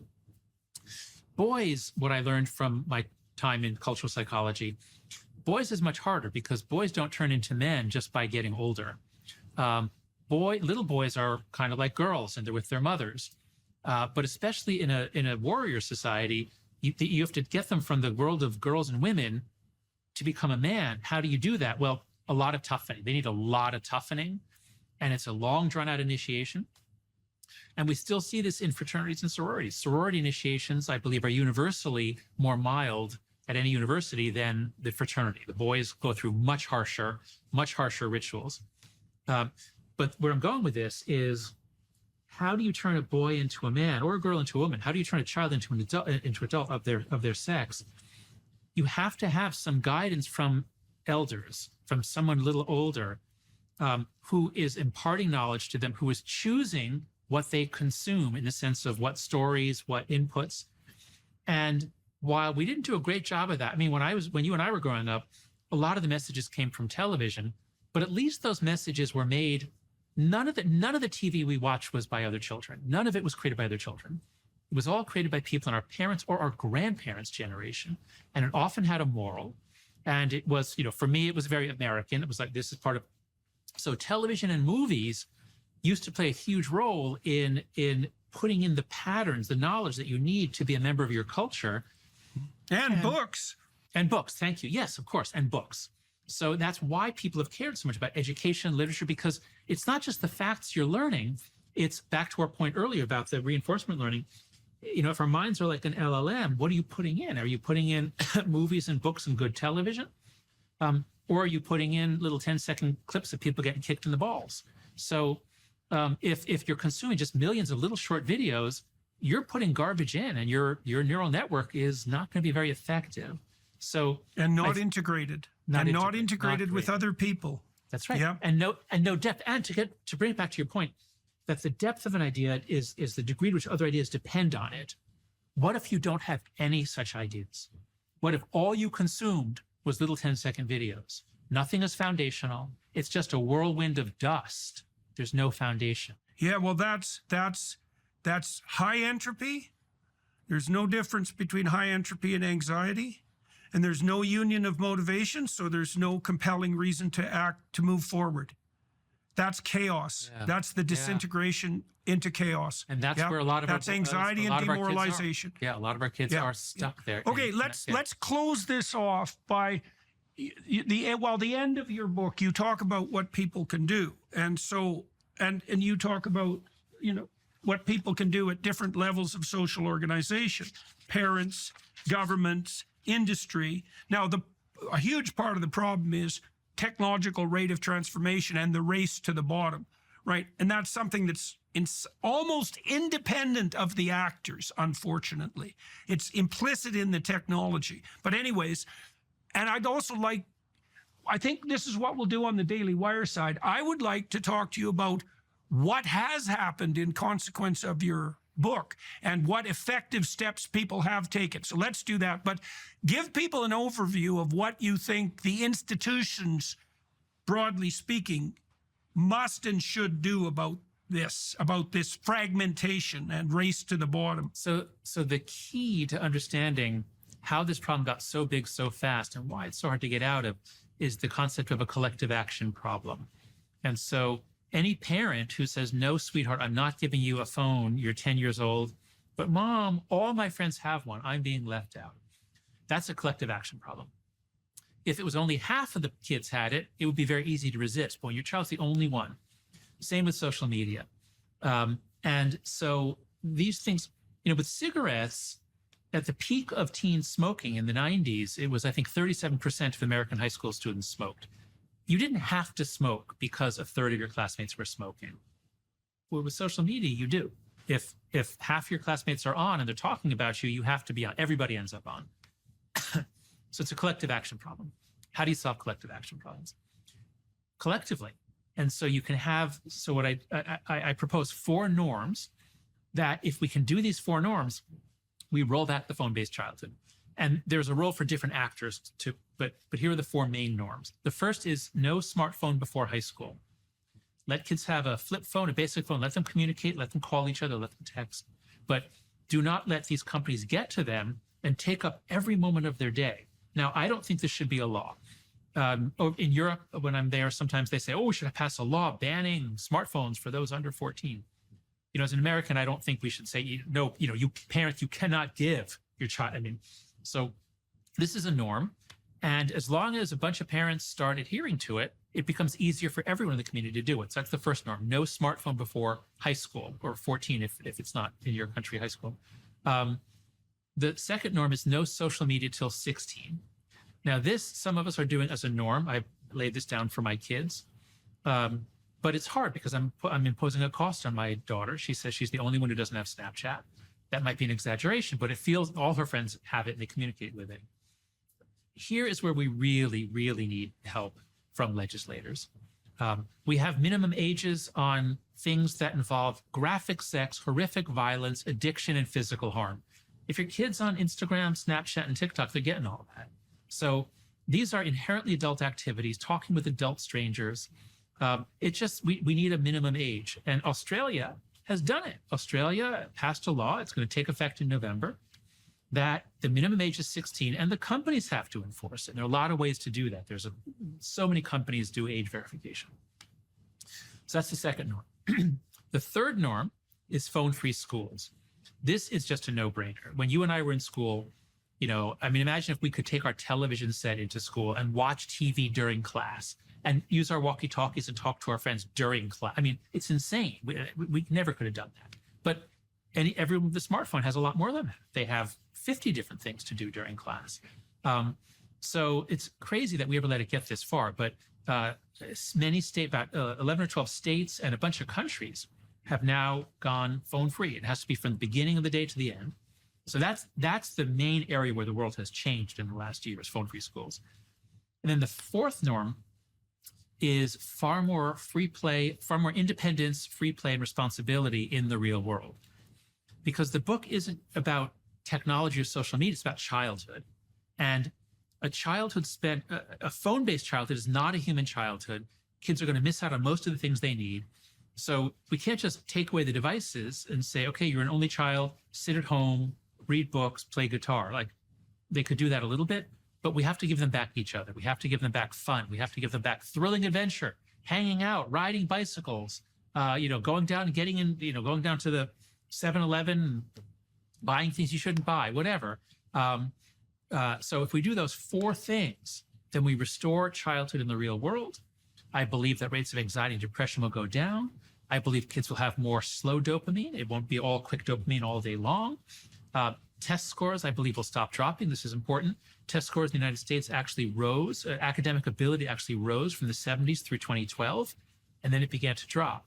It dropped more during COVID, but the drop didn't start in 2020. It started in 2012. So our young people are less happy, more anxious and depressed. They know less. Their attention is fragmented. They're lonely, and they feel that their life is pointless. We've got to stop. We've got to stop what we're doing. And the book lays out, those last chapters lay out what role governments can and should play, what role parents can and should play, what role schools can and should play, and to some extent what the tech companies can do. But they have so much money at stake here that I don't expect them. I mean, there are a few like Pinterest that are not harming kids. They've done some things to really protect kids, but the main ones are only going to respond to either legislation or litigation. So I'm hopeful that their behavior will change. But that's what the last part of the book is about. How do we solve this? And I actually think we can solve this in the next few years.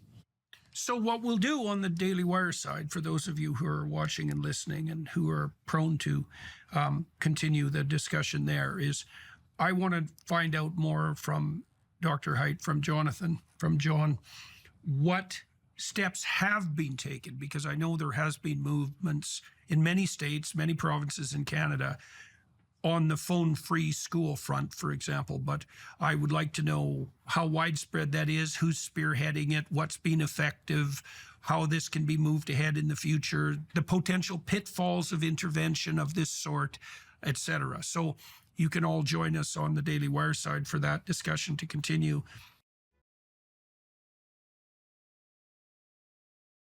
So one of the pathways that's on display with regards to the formulation of an identity, let's say, is this injunction, which is really a temptation to love yourself.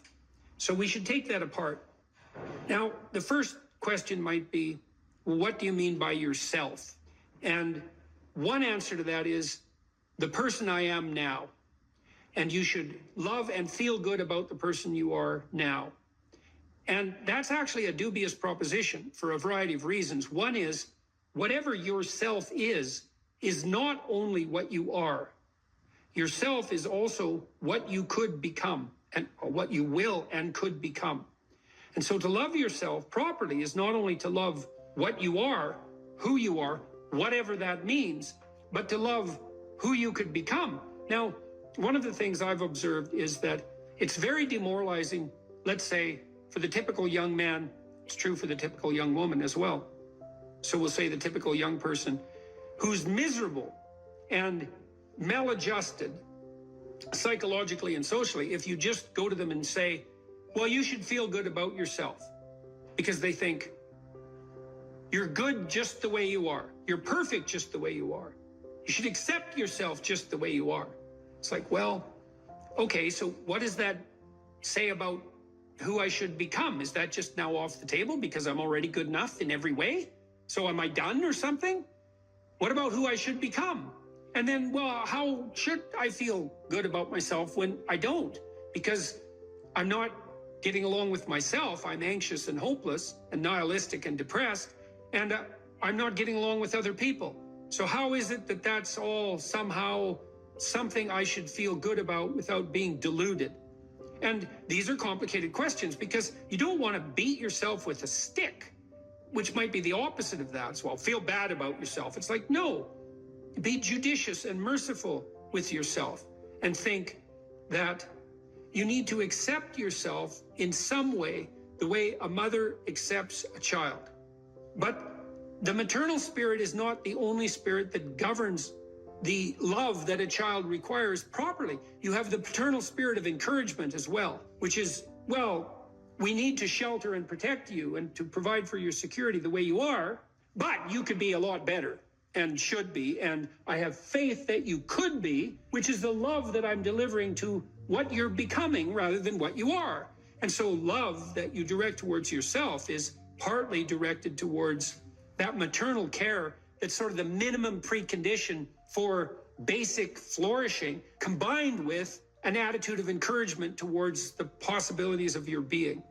And so that's a much more sophisticated so-called self-love, partly because it's the kind of love that envisions you as something that unfolds across time. And it's a much richer conception, because it also implies that there's a responsible adventure to your life. Like you're not all you could be, and there's pain in that, and there's the necessity for a certain amount of judgment about that, and even a certain amount of exclusion, because what you are that is insufficient in some sense should not be allowed to propagate further. But if it's conjoined with encouragement, it's like, yeah, you're in a rough situation there, kiddo, but here's some things about you that are virtuous and good, and they're pretty powerful, actually. And if you just made those more manifest, you could dispense with a lot of this immaturity and misery, and you could expand yourself out into life physically and psychologically, and you could start walking this pathway that makes things better. And the thing is that as soon as you start walking the pathway that makes things better, then things immediately become better, because your whole orientation changes. And if you're in a bad place but you're escaping, that's pretty positive, even if it's a bad place. And you might think, well, it's still bad, but it's better. It's like, well, that's a lot better than a bad place that's getting worse. That's for sure, because that's hell. Hell is a bad place that's getting worse. That's for sure. And so if you take the bad place and it's getting better, well, it's already not hell. That's a start. And so this notion of love, we've confused this with the maternal instinct for an infant. It's like, because an infant under 6 months is like, well, of course, your attitude towards an infant is you're exactly okay the way you are, in the sense that there's nothing to do with an infant under 6 months in the most fundamental sense, except to provide them with total care. But that's not what you do to any child that's older than 6 months. You start laying down some criteria for becoming, for improvement. And some of that improvement, because we can define it, well, there's nothing more perfect than a child, than a baby. It's like, yeah, but that's not true if the baby's 14 years old. right? It's true if the baby's 6 months old and actually a baby, but by 9 months, well, the child is going to start to interact socially. And now there's some principles that the child has to learn to abide by so that social interaction is optimized. And then you want to replace the infant with the toddler who has a certain domain of autonomy and responsibility and a certain capacity for social interaction. And you want to replace the toddler with the young child, with the preschooler, who now can negotiate a shared social space. And you want to replace the preschooler with the older child who's now capable of taking on as much domestic responsibility as is appropriate for that age. You want to take the infant who's entirely dependent and turn them into something that's autonomous and then socially integrated in a manner that's moving them towards individual responsibility. And the love is not only love that's devoted to what they are at any point, which is that encompassing maternal love, say, but the love that says, yeah, kid, you know, we're pretty happy you're around, but the new you is going to even be better. And that's encouragement. And that's part of love. It's half of love, that's for sure. And you want to direct that to yourself as well. It's like, you don't want to judge who you are so harshly that you just destroy yourself and everything is cast into the pit. You want to take a look at yourself and say, look, you know, you're a person among persons and you have intrinsic worth and you have your flaws, your sins, your domain of ignorance and inadequacy. But that doesn't mean that you're entirely worthless because of that. You have a base level value. That's intrinsic worth, let's say, that's reflective of the fact that you're made in the divine image in the most fundamental sense. You have intrinsic worth, and that's due a certain degree of baseline love. But there's the becoming problem. It's like, well, especially when you're young, most of you is still in the becoming phase. And so why wouldn't encouragement be the hallmark of love? It's like, get the hell up, get your act together, adopt some responsibility, put your life together, develop a vision, expand yourself beyond the narrow confines that are causing your misery. And we think you can do it. You could do it, you should do it, the world would be better off if you did it, you'd be doing better if you did it, everything would work out better. Why would we not work to make everything work out better? And you're the person who could do it.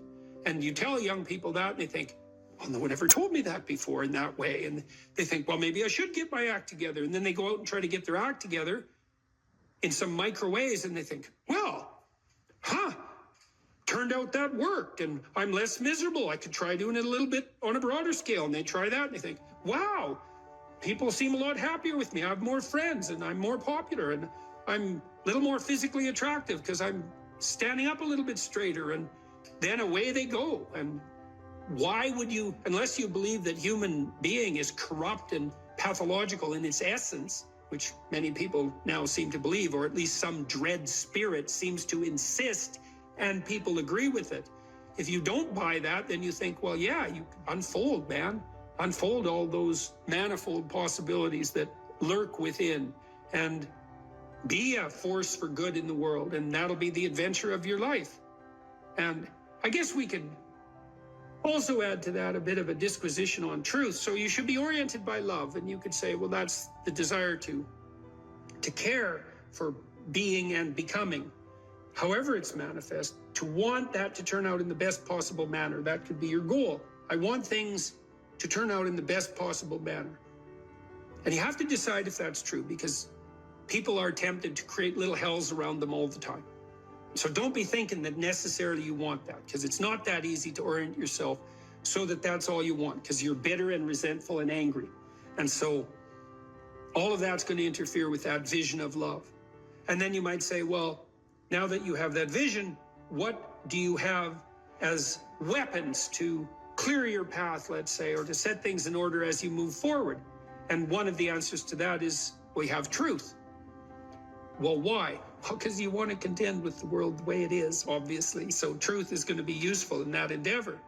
And then you might say, well, if I could get away with something by not telling the truth, why shouldn't I just lie? If I could get what I wanted and if I could avoid responsibility, why not lie? And the first answer is, well, what makes you so sure you want to avoid responsibility except narrowly in this moment, because it's a not a good medium to long-term strategy, and everyone knows it. And what makes you think that manipulating people in the short term so that you can gratify a whim is going to be a useful iterative strategy? It's like it's not. So you can dispense with that. And so what do you do when you tell the truth? Instead, is you predicate your actions on an axiom of faith, which is that nothing better can happen than that which happens if you live in truth. And that's a statement of deep religious faith, because the evidence for that can only be gathered as a consequence of manifesting the actions that are predicated upon that axiom of faith. You don't know till you lay it out. But you can say, well, I believe that the truth will set me free. And then you think, well, the truth will set me free. Who's me? Back to identity. Well, if you're lying, it's not you by definition, because if you're lying, you're attempting to implement a falsehood. You're attempting to falsify the world and yourself. That's what a lie is. And so if something happens that's good because you lied, it's not happening to you. It's a reward for the spirit of deceit that you allowed to inhabit you.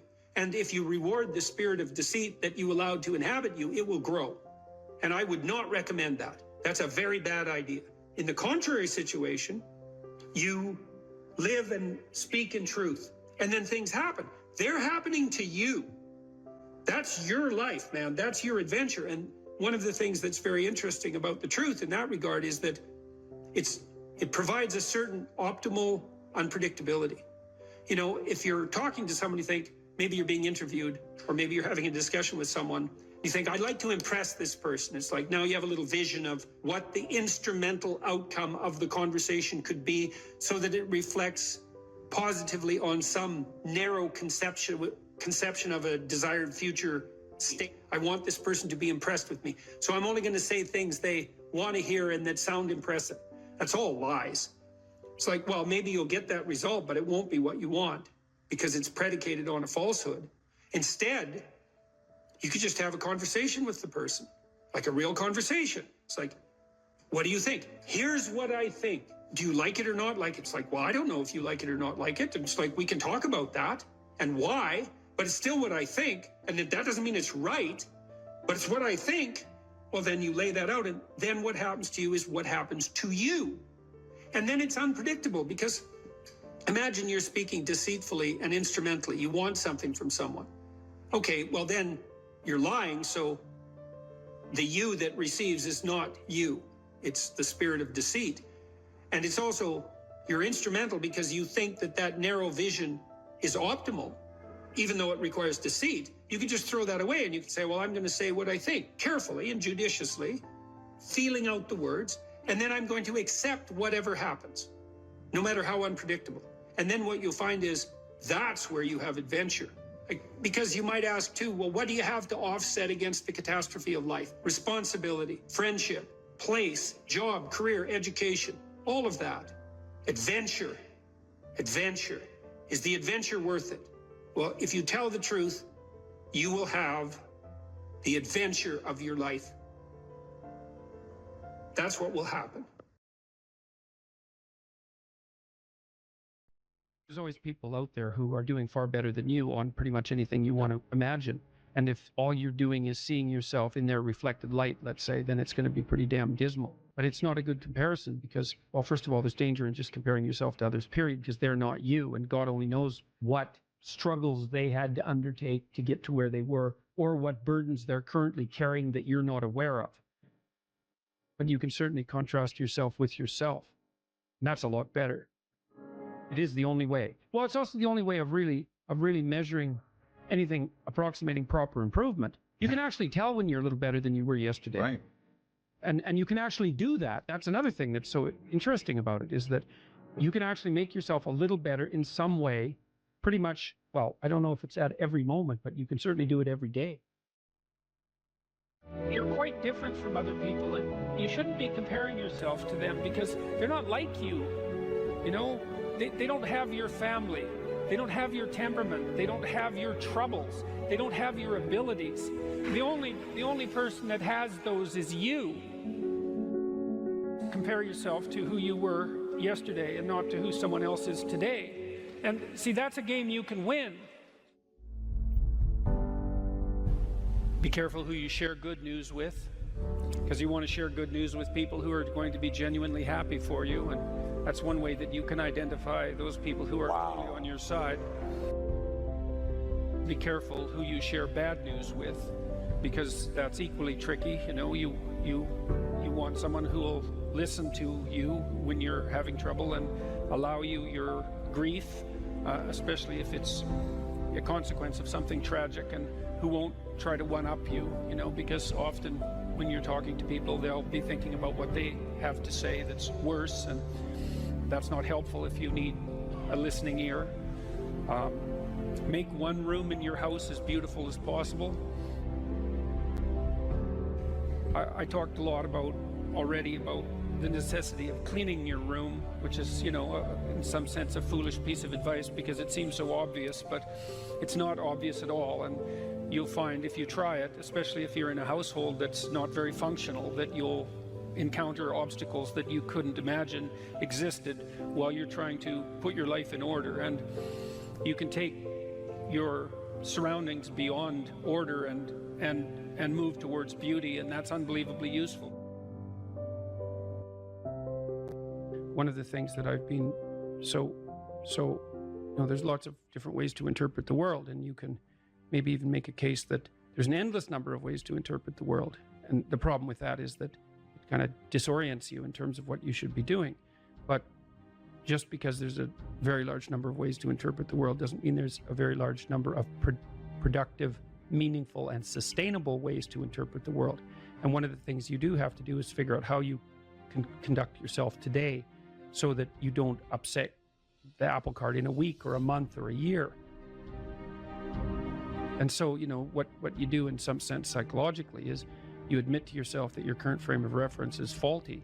Mm-hmm. And then you start opening the door to a different kind of thinking, which is more creative thinking. It's more lateral thinking. You think, well, I'm wrong, but that's not necessarily a problem because I could be right if I thought some other way. Well, you know, that's great. Often it works. Yeah. And there's almost no end to the utility of trying to figure out which ways that you're wrong. Yeah. Because there's lots of them. And every time you discover one, then you don't have to be quite so wrong anymore. That's a really good deal. Yeah.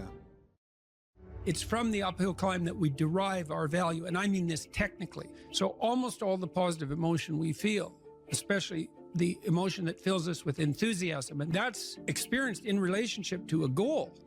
And so in some sense, you want a goal that you can never attain. So you can always move closer to the goal that recedes as you move towards it. You think, well, that's frustrating. It's like Sisyphus pushing the rock uphill.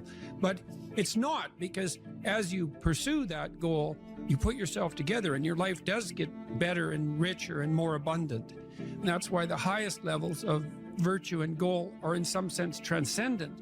You want them to be above everything you're doing so you can continually move towards something that's more sublime and better. That's what you are. You're here to live, not to sleep. And the problem with the vision of Mai Tais on the beach is that, well, first of all, that's a vision of drug-induced unconsciousness. Second, it's only going to work for about a week. Third, you're going to be a laughingstock in a month and depressed and aimless and goalless. You want a horizon of ever expanding possibility. And so it does happen to people because they've staked their soul on the attainment of an instrumental goal. And it can be a pretty high order goal, but then you think, now I'm there, now what? Well, the answer can't be, well, I'm going to live in the lap of luxury and never have to leave what do you want to be, a giant infant with a gold bottle? You never have to do anything but lay in your back and suck? It's like, you see the problem with that as a conceptualization. It's no, you want to be like an active warrior moving uphill with your sword in hand. And that's dynamic, that's exciting. Lay a disciplinary structure on yourself, get the chaos in check, and then you can move towards a state that's freer. It's discipline first. Like, look, if you're going to become a concert pianist, there's going to be several thousand hours of extraordinarily disciplined practice. That's the imposition of order on your potential, let's say. But what comes out of that is a much grander freedom. And so virtually every freedom that you have in life that's true freedom is purchased at the price of discipline. That it's not some casual self-help doctrine. It's that if you don't organize yourself properly, you'll pay for it, and in a big way, and so will the people around you. And I would say, start where you can start. You know, if something announces itself to you as in need of repair, that you could repair, then hey, fix it. You fix 100 things like that, your life will be a lot different. Now, I often tell people too, fix the things you repeat every day, because people tend to think of those as trivial. You get up, you brush your teeth, you have your breakfast, you know, you have your routines that you go through every day. Well, those probably constitute 50% of your life. And people think, well, they're mundane, I don't need to pay attention to them. It's like, no, that's exactly wrong. The things you do every day, those are the most important things you do, hands down. People are afraid of the truth because often if you reveal it, it causes conflict in the moment. Telling the truth is definitely an adventure. Seeking for sure, but also telling. Another way of going about it is to just say what you think and see what happens. That's an adventure, because you don't know what the outcome is going to be. So look, there's this old idea that it's necessary to have faith in the truth. And so here's a way of thinking about that. Someone asks you a question and you might think, well, here's the outcome I want, and so here's how I'm going to answer that question. So that's one way of approaching it. But another way of approaching it is, you ask me a question, I'm going to think about the answer, and I'm just going to tell you what I think. And it doesn't matter what the outcome is, because I'm willing to see what the outcome will be, predicated on the idea that there isn't a better outcome than the one that truth produces. Even if it's harsh and terrible in the short term, and sometimes it is, it's like there isn't a better way of doing it. Now, you might say, well, how do you know that? And the answer is, well, I don't know that. That's why it's an article of faith, because I believe, and I believe this deeply, the being that you produce as a consequence of telling the truth is good, by definition, even though it's harsh and often uncomfortable, because you get in trouble.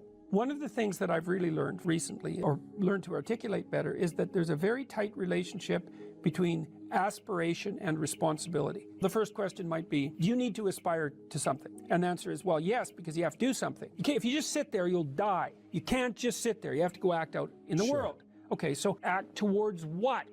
Well, that's whatever your aspiration is. You have to have an aim. Okay, well, what should the aim be? Well, it should be something worth doing, let's say. Why do something that you don't feel is worth doing? What do you think's worth doing? Well, if you watch other people and you judge when they're doing something worthwhile, you usually judge them positively if you see that they're taking responsibility, at least for themselves. What, do you want to be completely useless so other people have to take care of you? That's pretty pathetic. And maybe you could get your act together so you're taking care of yourself and your family. And maybe you could even do better than that and take care of yourself and your family and your community. Well, good for you. That's responsibility, and that's an aim. Well, here's one of the things that's cool about that, is that your life doesn't have meaning without aspiration or an aim. Okay, so you need a hierarchy of values. There's got to be something at the top. It's got to be something important. If you don't have that, your life doesn't have any meaning. So if you criticize the hierarchy, or even the idea of hierarchy, you destroy the idea of aspiration, and then people have nothing. Well, that's not helpful. People are built for a struggle, and they're built for a weight, and you want to take on a heavy burden voluntarily. See if you can put yourself together. See what you can do out in the world while you're waiting to die. It's an all-in game. It better be worthwhile. The great people I know are brutally truthful to themselves and other people, and they have insanely adventurous lives. Get rid of everything you say that you only say to impress other people, and just see if you can say what you believe to be true. That's an adventure. That's the thing about the truth, you know? Well, you got to ask yourself, if you're not speaking the truth, who is it that's talking? If you're saying something that you do not believe to be true, it's not you talking. It's something else. It might be the part of you that wants to manipulate the other person into delivering what you think you want from them. Well, what is that spirit of manipulation that you've allowed to possess you? It's not you. Let's say you decide to live your whole life in that instrumental manner. You're going to craft your words like the student who says, well, I'm going to write what the professor wants to hear so I get the grade. It's like, well, you just turn yourself into that. Well, who is it that's doing that manipulating? It's not you, because those aren't your words. So even if you get the grade, it's not you that got the grade. It's the false you. It's the manipulative you. So you do that your whole life. You don't have your life. And then you think, well, God, that was a miserable life. I manipulated everybody. They were so damn stupid. They were sucked in by it. They're all contemptible. Everyone does it, you know, which they don't, by the way. And so that's a pathway to bitterness. Partly because if you're a manipulator, and you use your language falsely, you don't live your own life. You live the life of whatever possesses you when you think it's you manipulating. And so you live the life of the spirit of manipulation. You know, maybe you're in California, see someone speeding down the road in a convertible Porsche, and you think, oh man, what a lucky bastard. And the truth of the matter is that he's thinking about wrapping his expensive sports car around the next cement pillar that he comes close to. You know, you can't tell. And people have hard lives, and even people who are comparatively fortunate have hard lives. And the ideal that you're observing that makes you jealous and resentful is in large part an illusion that's created by your own mind. You have to be careful of what you're jealous of, because you don't really know what it is. And then the other thing that's kind of useful is to understand you're quite different from other people, and you shouldn't be comparing yourself to them, because they're not like you. They don't have your family. They don't have your temperament. They don't have your troubles. They don't have your abilities. The only person that has those is you.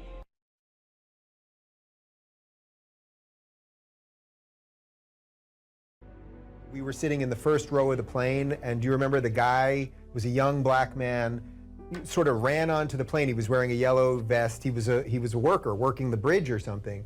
And he came up to you and he said, I'm not supposed to be on the plane right now. I'm not supposed to say anything, but you helped me turn my life around. I got this job because of you. And what I remember more than anything else is he had this huge smile on his face. But it wasn't because you told him to go out there and be happy. It was because you told him to go out there and fix some stuff. And I think that's exactly what you're talking about right now. Those experiences are so life-sustaining. It's so remarkable to have that happen, and that's something I've been immensely privileged to constantly experience, although there's also something about it that's extremely painful. You know, the magnitude of that joy is sort of proportional to the obstacles it had to overcome while it was attempting to manifest itself. You know, and one of the things I'm sure you saw on the tour, and I don't know how this affected you, was the depth of hunger for encouragement that exists everywhere, as far as I can tell. And everyone wants to be appreciated when they bring their best to the table. That's why the current assault on merit is so unbelievably brutal, because it will deny everyone the right to be appreciated for being their best. And well, you might ask, well, when does the best become your enemy? And that's easy. It's when you flee from it. If you're suffering, you are obligated, in a sense, to hold on to whatever rope someone throws you. Life can be meaningful enough to justify its suffering. You can tyrannize yourself into doing things, but I wouldn't recommend it. What I would recommend instead is that you ask yourself what you're willing to do. It's a really effective technique. It's like a meditative technique. That's when life is worthwhile.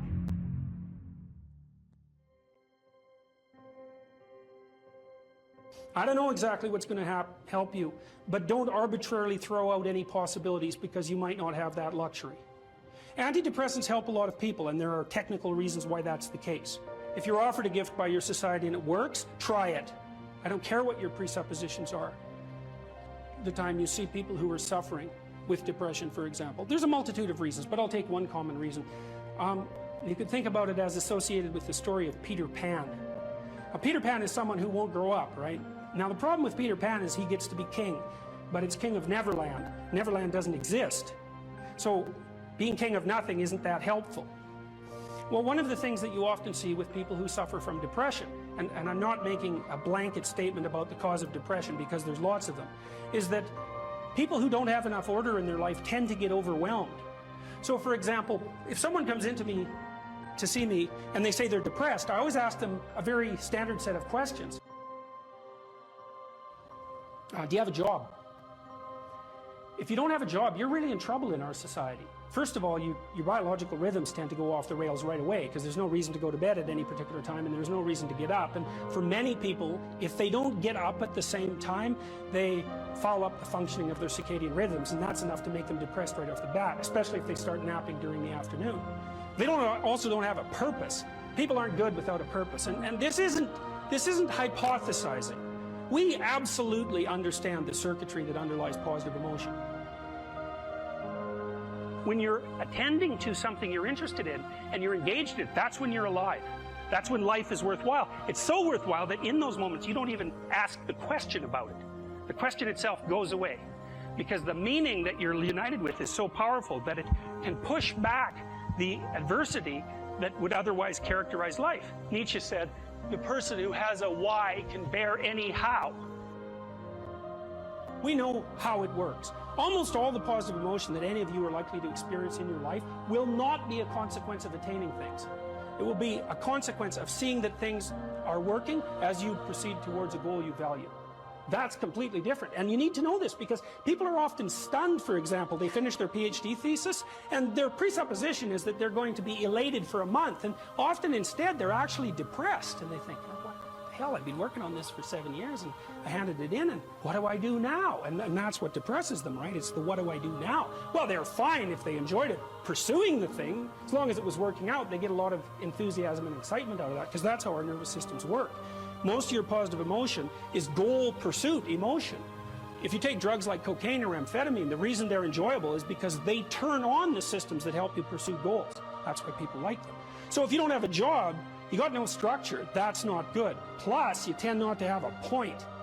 So you're overwhelmed by chaotic lack of structure and you don't have any positive emotion.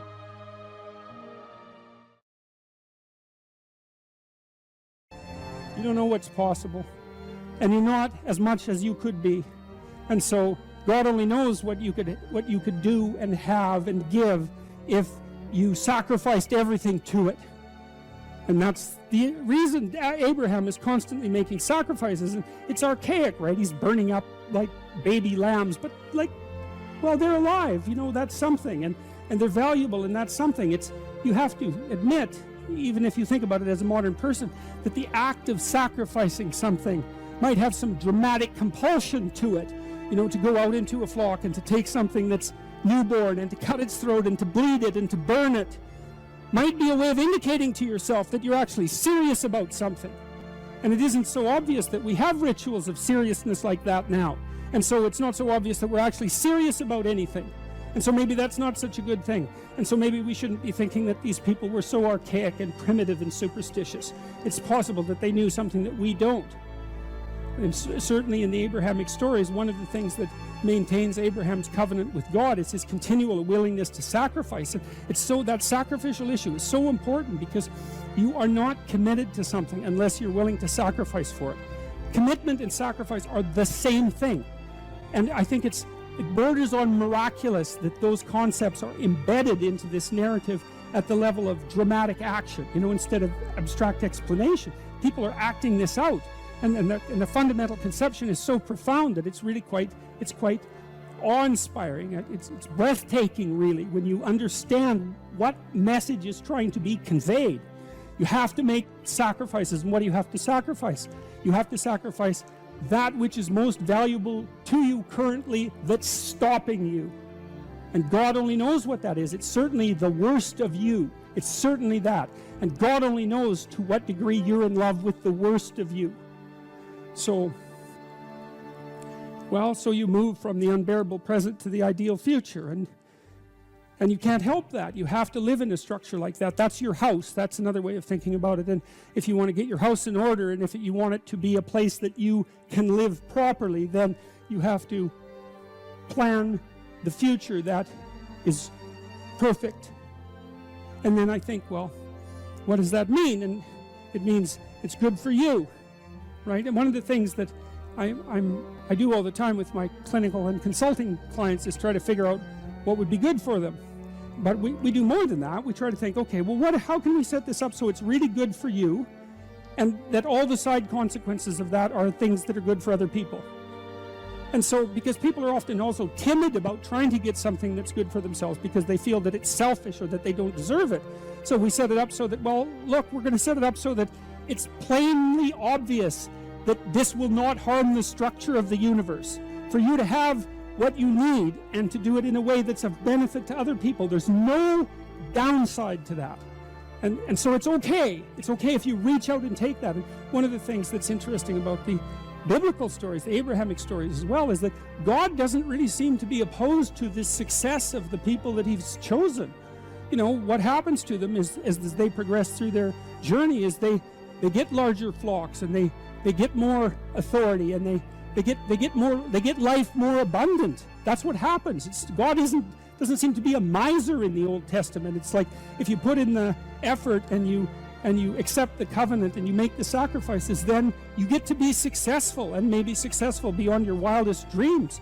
And that's actually seems to be okay with God, and that's pretty cool given that, you know, that general notion of. But again, it seems to me that that's very good news, and that you also don't have to be perfect in order to have that happen. And then the other thing, this is the issue about going into the unknown. It's like, well, if you leave your country and your kin and your father's house, and you go out into a land that your intuition guides you to, you're going to undergo these radical transformations. This is a sacrificial transformation too, because you're moving forthrightly and voluntarily into chaos, right? And that's the same as the dragon fight. That's the hero's story. And what will happen there is that you will transform yourself. And so the call to an ideal is also the call to a sequence of deaths and rebirths that move you closer and closer to the ideal.